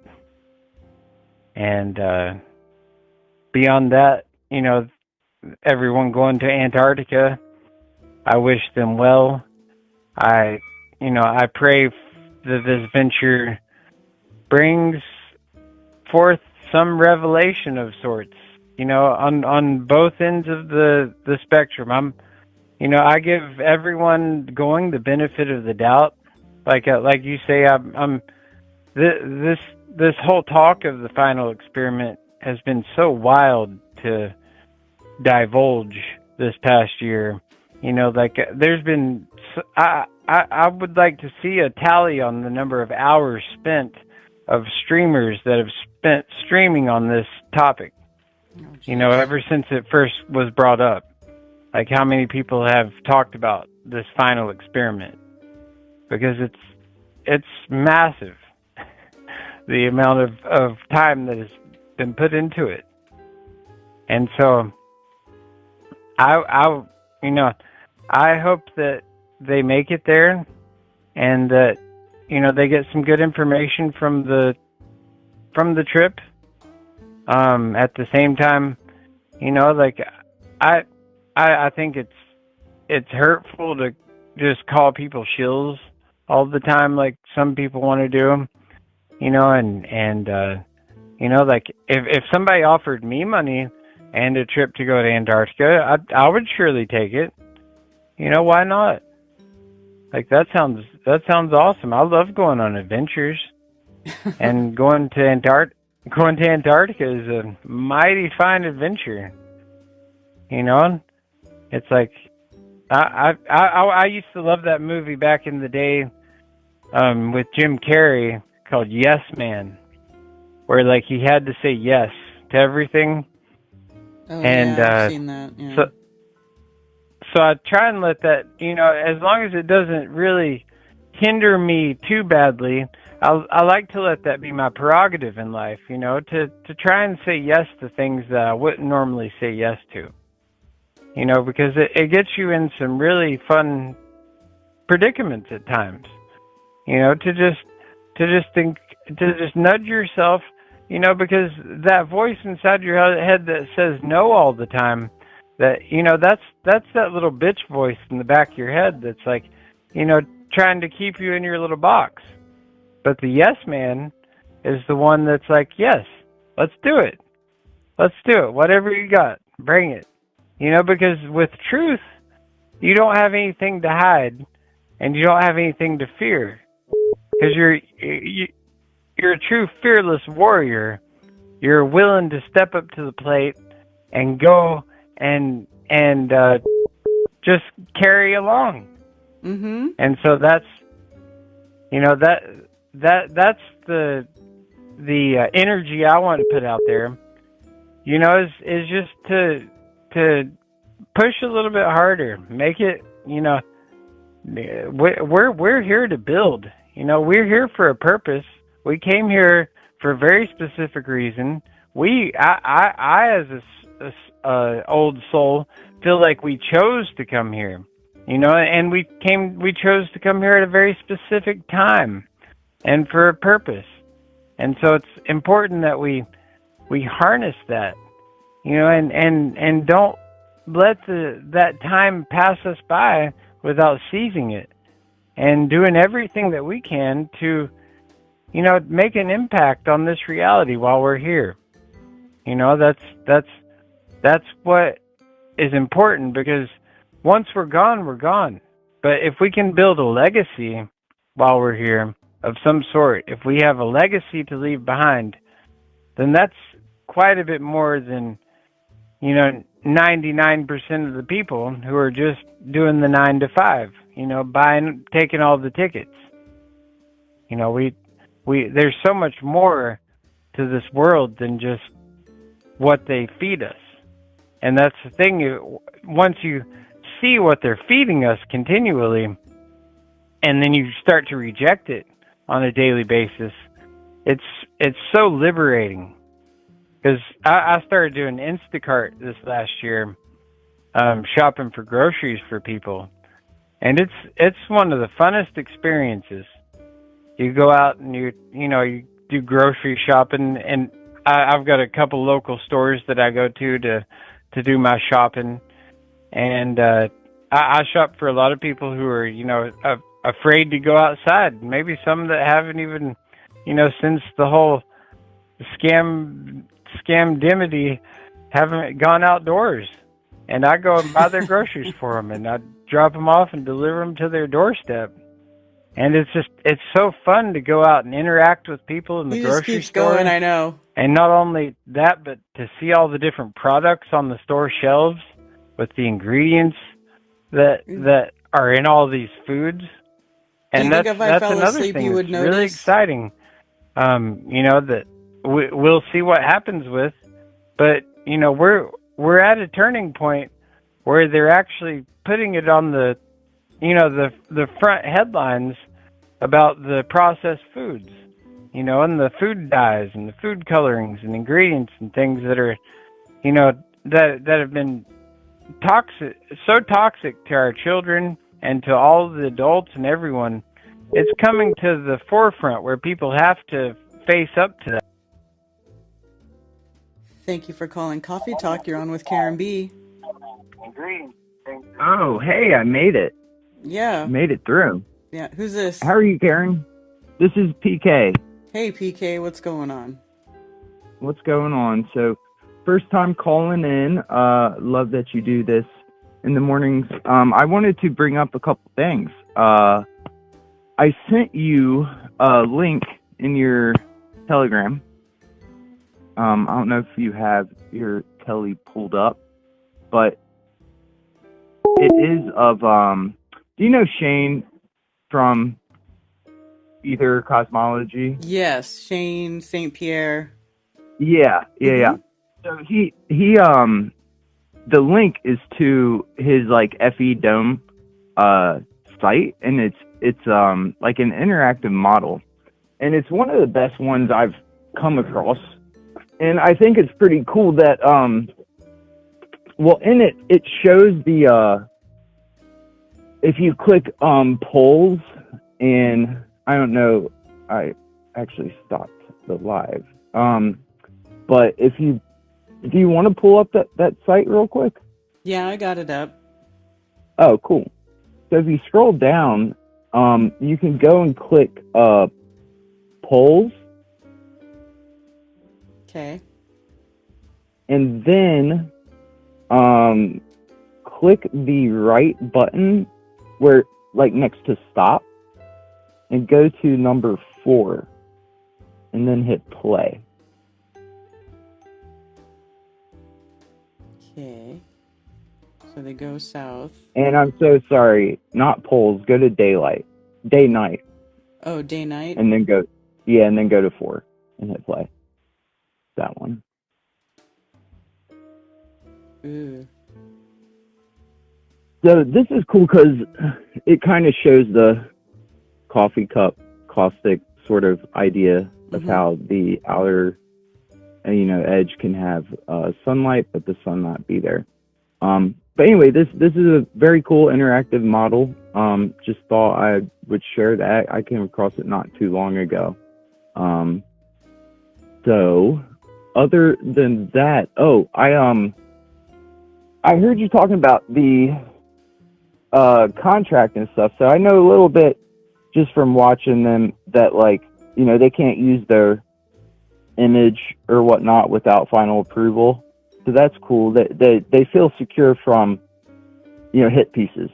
Okay. Because wasn't Jaren in that break the whatever they did bad to Mark Sargent? What was that video like on Netflix or something? Yeah, that was Behind the Curve. Yeah. Mm-hmm. Yeah. So Jaren was like in that, and I didn't know that, but I guess that's one of the reasons people were like, oh no, Jaren's like, I think that's all. I don't know. Those two guys to me seem very trustworthy. So yeah, all about it. Yeah, I trust Jaren and Austin implicitly to do this, so I'm glad they're going. Yeah. I don't know about that chick though. I don't know her. I don't trust her, and I don't like that she's going. To be perfectly honest, but Yeah. So yeah. one thing that stuck out to me about Duffy being kind of shady is that Witsit asked him specifically if he asked the like Antarctic people or company if they've ever seen the 24-hour sun, and he said no, he didn't even ask them. You know, and that to me is like, I don't know, like wouldn't you just call the people like, okay, I'm gonna go see it with my own eyes, but I just thought that was very odd. So like, you know, him not looking at anything and then like not even asking also, you know, it just seems very odd. And then my friend, I don't know if y'all know Gabe Slick Dissident, but he mentioned, because I mentioned this whole thing to him, and he said something pretty interesting. I was like, yeah, this guy's putting up a lot of money. It's kind of weird, kind of shady. He's like, well, you know, if you think about it, it's not that much money to get your name in history. You know, like when it comes down to it, whether it be like, oh, we went down to Antarctica and proved this stupid Flurf's wrong, or, you know, whatever it ends up being, this is kind of like a big deal. It's kind of a historical event, if you will. You know what I mean? So that's what he said. I was like, you know, I never thought of it like that. You know, if this is written about or saved in history, you know, and you got money like that, I don't know. That could be part of his incentive, because yeah, I agree with everyone that it's very strange. Yeah. You're right, and you're right. It could possibly potentially be a historical event, or it could be completely dismissed, which is what I think will happen when they don't see a 24-hour sun. They'll just say, "Oh, the weather was bad and we couldn't see it." Inconclusive, you know. Yep. I think they'll just brush it off like it's no big deal. I got a feeling that that's what's going to go down too. I hope not, though. Yeah. One other quick thing that I've sort of thought about with this. So if there's 24-hour sunlight down in Antarctica and there's no 24-hour sun, right, that would mean that the light is somehow getting there. You know, so if like the model we just looked at, the coffee cup caustic effect, that means that, you know, the light is traveling around the edges of whatever the edges are to get there. I think that then that theory would help this give credence to this other theory that the north, circumpolar stars basically the southern polar stars are like a mirror reflection, possibly distorted, maybe elongated, upside down, I don't know, but somehow maybe a mirror image of the north, reflecting on the whatever is causing the light to go around, to get to Antarctica. It's an interesting theory I heard not that long ago, and I've just started entertaining it, kind of messing with stellarium and, up in the magnitude so I can like see the stars behind the stars, or, see stuff and see if it matches. Yeah. And what do you think so far? It's kind of neat. I see, like, first glance, I've spent probably 15 minutes just messing with it so far, and nothing conclusive for sure, but there are oddly enough similarities. Like, you'll see this like triangle of stars there, and then it's like up so there's something to it possibly at first glance. Yeah. Have you ever heard that before? Yeah, I've heard it before. I've heard it brought up a few times over the years, and every time I looked at it was just like kind of like what you said. It was inconclusive. Like it looked like some of it might be, but then there's stars in the north that are not in the south, and vice versa. And it's like, well, is it a reflection or is it not? Or is it just a partial reflection? So I kind of didn't really pursue that particular idea too much because it just didn't really seem to be enough to keep going on. But that's just my opinion. No, I totally agree. I think that, yeah, that's going to be it. But I just wanted to throw it out there because don't you think that if there's no 24-hour sun down there and if there is 24-hour daylight, that might give a little credence to that theory of the reflecting aspect? Well, for the stars? Because they're talking about the stars or the light. sun? I guess I'm just talking about light, but you're right. I'm talking about two different things. Yeah. The sun and They sun. just work differently, so I don't know. The sky is a mystery, man. Isn't it great? Isn't it great? Yeah. Well, yeah, that's all I had, I think. So appreciate you taking my call and yeah, have a good rest of the day and everyone out there. And I hope it goes well down there in Final Experiment. Part of me is, like, when's it going to get canceled? It's like getting to the deadline. Yeah, well, but they're I hope supposed they to go leave and I hope they tomorrow. get something. They're So, supposed to leave tomorrow, so it's not been canceled yet. So it looks like they're going. right on. All right, Karen. Well, All have a right. good one. All right, thanks. Take care. All right, thanks. Bye.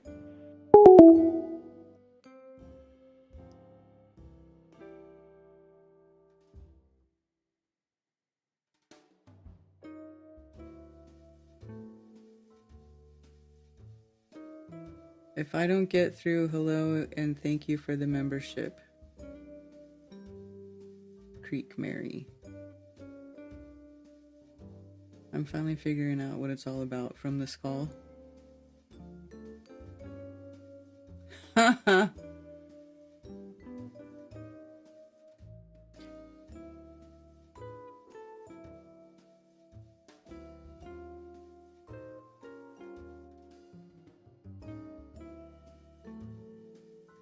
There will be a 24-hour sun. Not a chance. Reflections off the dome. Southern stars are not polar.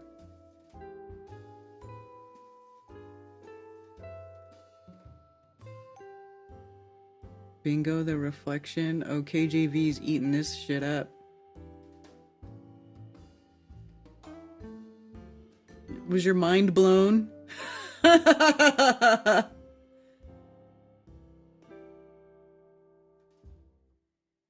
Do we know what killed Zulu? No.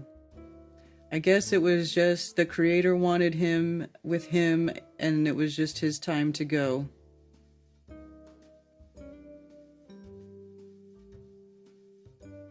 I think they will see a 24-hour sun, and 8 kind of want to because it will be more interesting.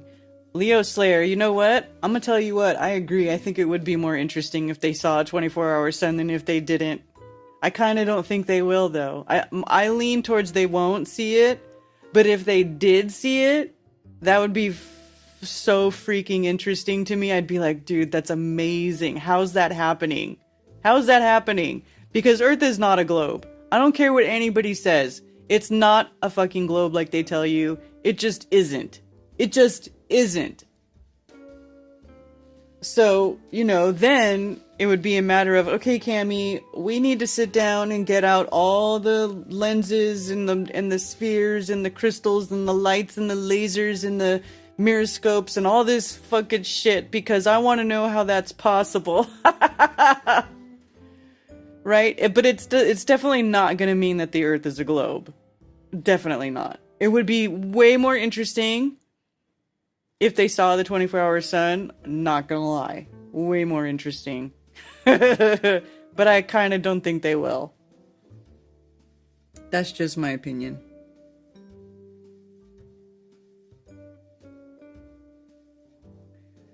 What did in Stellarium was a 30-degree north in one instance and changed my location to 30 degrees south. Oh, I see. So you went and looked from the pole perspective in one pole, and then you looked from the pole perspective on the other. Well, that's interesting. You know what? I mean, it's already 1 o'clock, so I don't want to start getting into all that stuff right now, but maybe one time we can open Stellarium and we can start looking around at that stuff and seeing what it looks like. But when I looked at that stuff previously, I did not see enough similarities to think that it was like a copy, like a straight up reflection. And then also a reflection has to be at a certain angle, right? So then you're kind of assuming that the sky is angled, right? Or that maybe because there's a dome. But that doesn't really make sense, because if there's a dome, you're talking about the center is going this way, and then it's maybe reflecting off that way. It would have to be reflecting off the other way too. And then if it was, I mean, I don't know, maybe. Now that I'm actually talking it out of my head, I don't know that it's a reflection, but it's fascinating to think about how this sky could be working. You know? I don't know. Doomed, I tell you, doomed.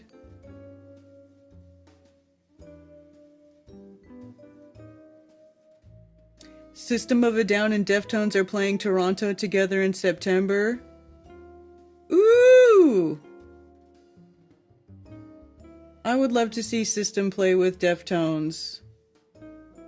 Seriously, I wanted to go. They played at the show like that in Golden Gate Park in San Francisco. And I was like, man, I want to go. But then Stefan didn't even end up playing that show due to health reasons. So I guess I don't feel that bad that I missed it, because Steph wasn't even there. And I really mostly want to go so I can hang out with Stefan again.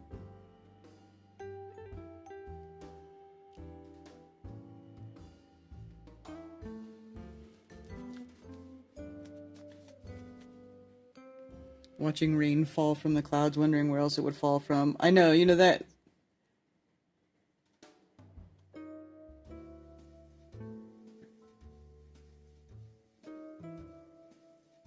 What link? What link?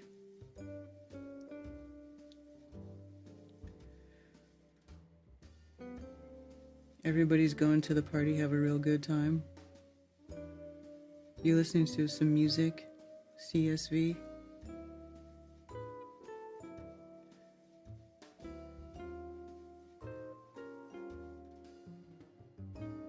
Shane's Dome. Oh!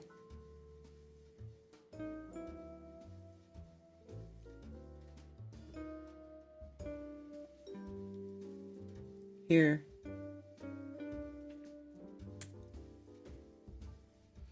That's also like the Bislin, Walter Bislin made that. There's the original webpage that has that too.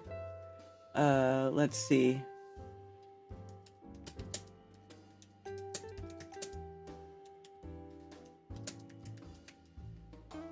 Walter Bislin Flat Earth. So here it's walter.bislins.ch. This is the original guy who made the dome model.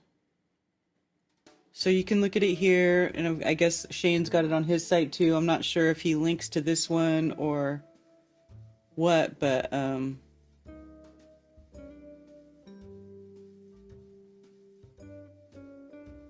it's like he embedded it into his website.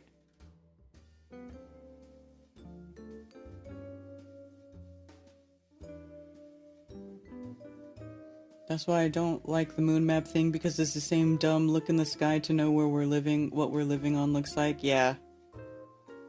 Yeah, the sky clock is just that. It's the clock. It's for signs and seasons and appointed times. Just like is told to us by the Creator.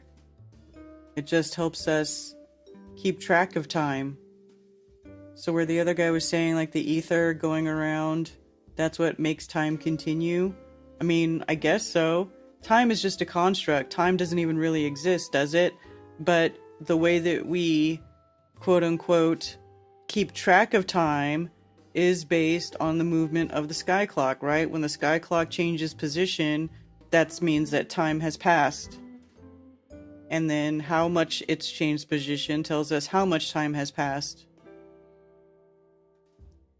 So in a way, he's correct about that.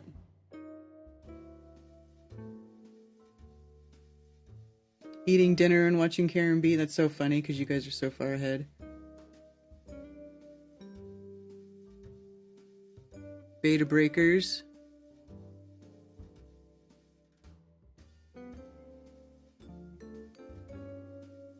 Check your Skype chat after the show. Okay. Mark, will do. He stayed home for the European tour. I wonder if Stefan is only staying in the US from now on. Billingtano, yes, he is. He told me that, like, when we were talking about it, we were hanging out when Ted and I went to go see the Deftones play. Or maybe he said it then or on a phone call. I don't remember. But he did say that he doesn't go outside of the US for shows anymore. He doesn't fly on planes anymore. So any show that's in Europe or out of the country will not have Stefan. So like that show that MFT just talked about, he'll have the substitute guitar player play guitar there, and Steph will probably stay here. That's what I'm assuming. But he told me that he was only doing domestic shows and not flying. So like, in fact, a few months ago they played a show or something somewhere, and he didn't fly home. He took the bus home, and he called me on one of the stops from the tour bus because he was taking the long way home. So he was like parked somewhere. You know what I mean? Like, he just rides the bus everywhere now.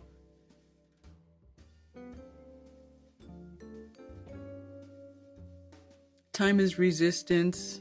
If there wasn't resistance, the two I am would happen at the same time.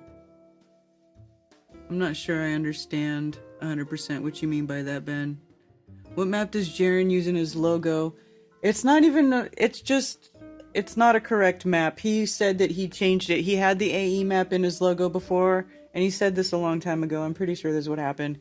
And then he took the AE map off and just made it like a generic squished, like one of those globes where they just push all the continents to the front.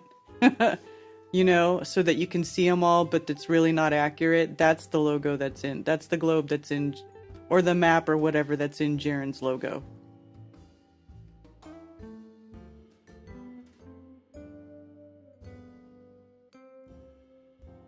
I thought it might be just from the Rona bullshit. Well, I mean, that's what triggered it. That's what triggered it. And because he also told a story about how when Deftones was on tour years ago and they were in South America, and I'm pretty sure it was Venezuela, and they went into the country fine, and then when they were done playing their shows, they were leaving to go to another country, and Venezuela would not let them leave without getting a yellow fever injection, a yellow fever vaccine injection. It wouldn't let them leave the country without it. So Stefan got that, and he said that he was sick for a long time after getting that vaccine. And so then, fast forward to the whole Rona thing and all that, and he was already woke to flat earth right before this all happened. He was a flat earther. He's 2015, 2015, just like the rest of us, right? He's been flat earth for a decade. So well before Rona hits, he already knew what was up.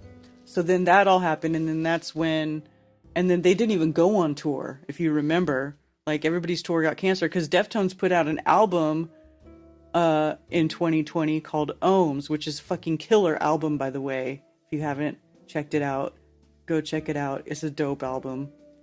So they put out an album, Ohms, and they didn't even tour for Ohms until a year and a half later, I think it was 2021, and that's when Ted and I went and saw them play, because then they toured, been out for a while. So that's what happened.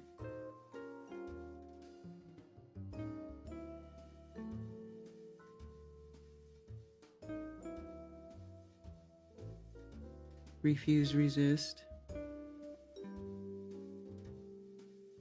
Said the V word. Venezuela is a commie shithole, so yeah, I believe it. Yeah, exactly.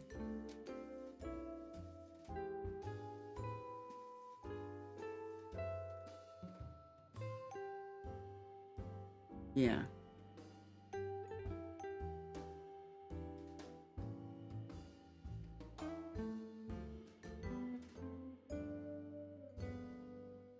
Playing Detroit in April. Yes. And they're going to be here in Charlotte in the end of March. And Ted and I will be attending that. For sure. I'm so stoked that they're playing in Charlotte and that I don't have to go to Atlanta to see them play this year. I fucking hate Atlanta. I hated Atlanta. If I never go to Atlanta ever again, I'll be okay. I'll be great. I hate Atlanta. Sorry, Nathan. I fucking hate Atlanta. That place sucks.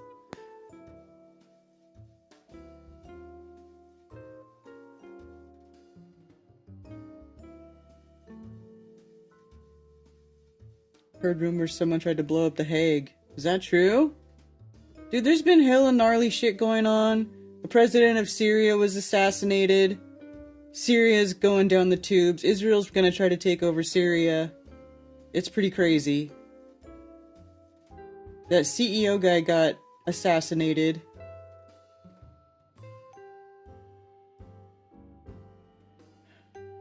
Any dates for New York? Here, let's look up Deftones tour. We'll look it up.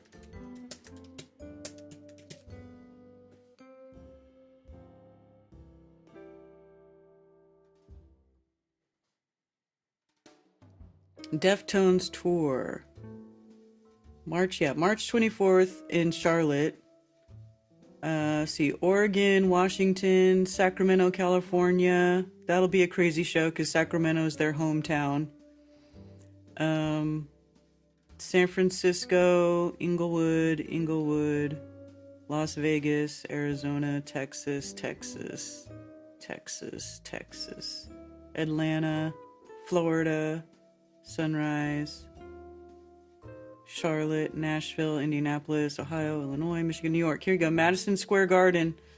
Deftones are going to play Madison Square Garden April 3rd. Philadelphia, April 4th. Washington, D.C., April 6th. So, like, in that New England area, they got a lot going on. TD Garden, Boston, Mass. And Prudential Center in Newark, New Jersey. That might be where I saw Misfits.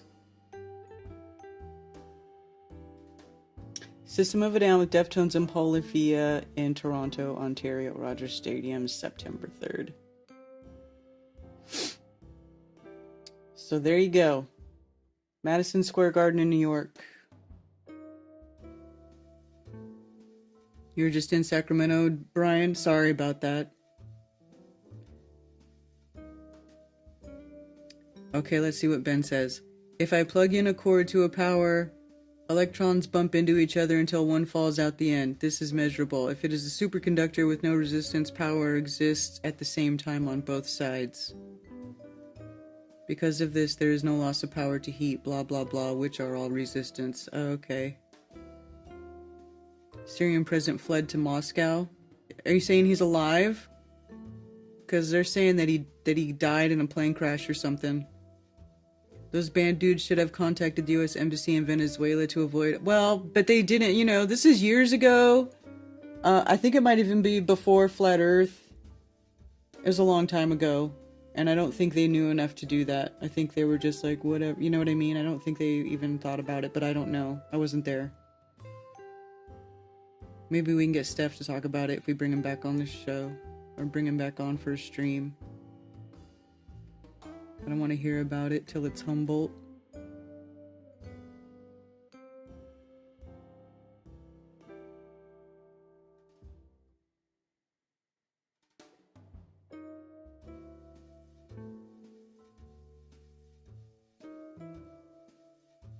Realtor. Saturn is Satan, aka Kronos, Father Time, Gilgamesh, Nimrod, Osiris, Horus. They're all the same deity. Saturn has us trapped in time, aka the red sign and blue cosine waves. I don't know what that means.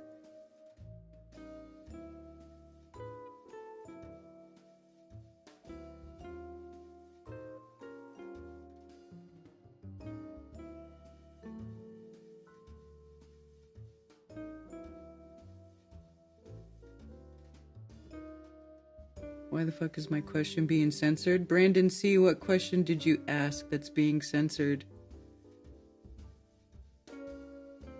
Let me go if I can find it.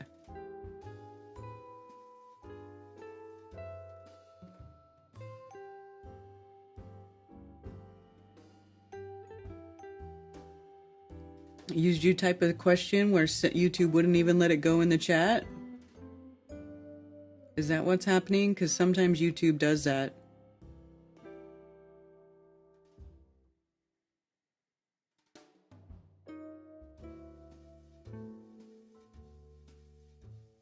I don't know.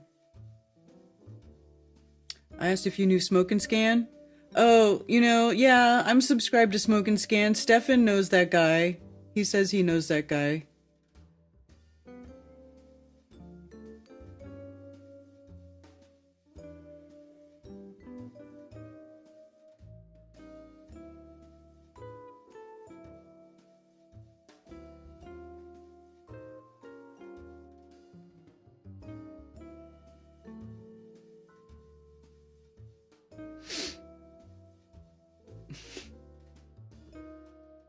Okay, Russ, just don't tell Ted, okay?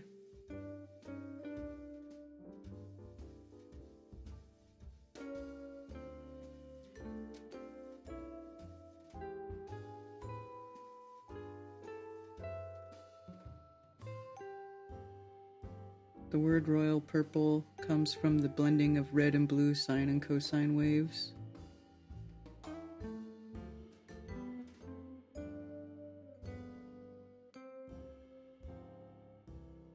How can you be trapped in time, though? How can you be trapped in time? Time is a construct. A human construct. Smoke and Scan is 16 Alpha V's trusted news source. That's hilarious. Ted will allow it.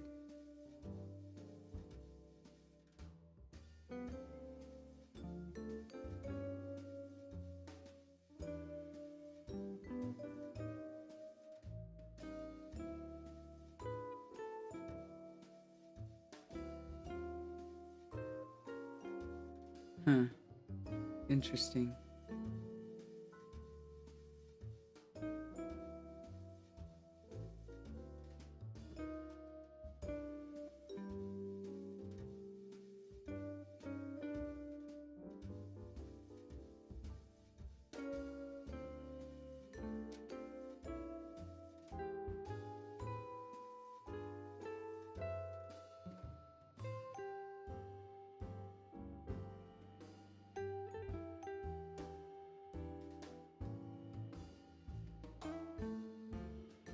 N equals Rx.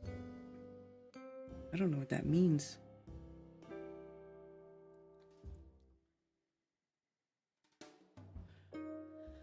All right, you guys, it's 1:23.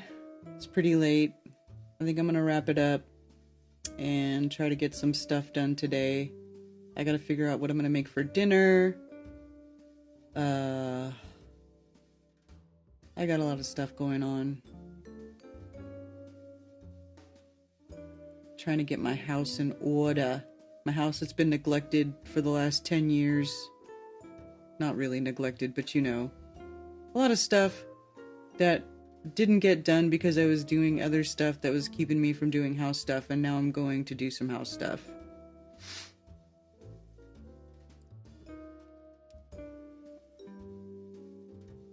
Anyway, thank you all for being here for another episode of Coffee Talk. Thanks for calling. Thanks for, all that good stuff. Thanks for being thanks for having a love of truth. Thanks for supporting Flat Earth. Thank you for supporting me. And yeah, hopefully we can all just keep chugging along and get through this together, because I'll tell you what, losing my friends like this, like it's been happening, like losing Zulu 1 has kind of, it's hard, man. It makes it hard to keep going. It really makes it hard to keep going. Because who keeps you going? Your friends keep you going. So if you lose your friends, it kind of feels like not worth keeping going. But having you all here and stuff kind of is a good reminder that there's still a lot of good people around, and we still have a lot of support, and we got to stick together as much as possible. So on that note, I want you all to have a lovely rest of your day and a lovely week, and I will see you all soon, and take care. And for those who wish to send me stuff through snail mail, you can send it to P.O. Box 10, Earl, North Carolina, 28038. There are also links below for Flat Earth merch, and you can send me donations. And I do appreciate all the support. Sincerely, thank you very much. Also, please go to flatearthfestivals.com for all information about upcoming Flattoberfests and Flat Earth-friendly local meetups. If you are organizing a local Flat Earth meetup, email me at flatearthfestivals@protonmail.com with your meetup information to have it listed on the website for free. For everything else, you can email me at karenbfe@protonmail.com.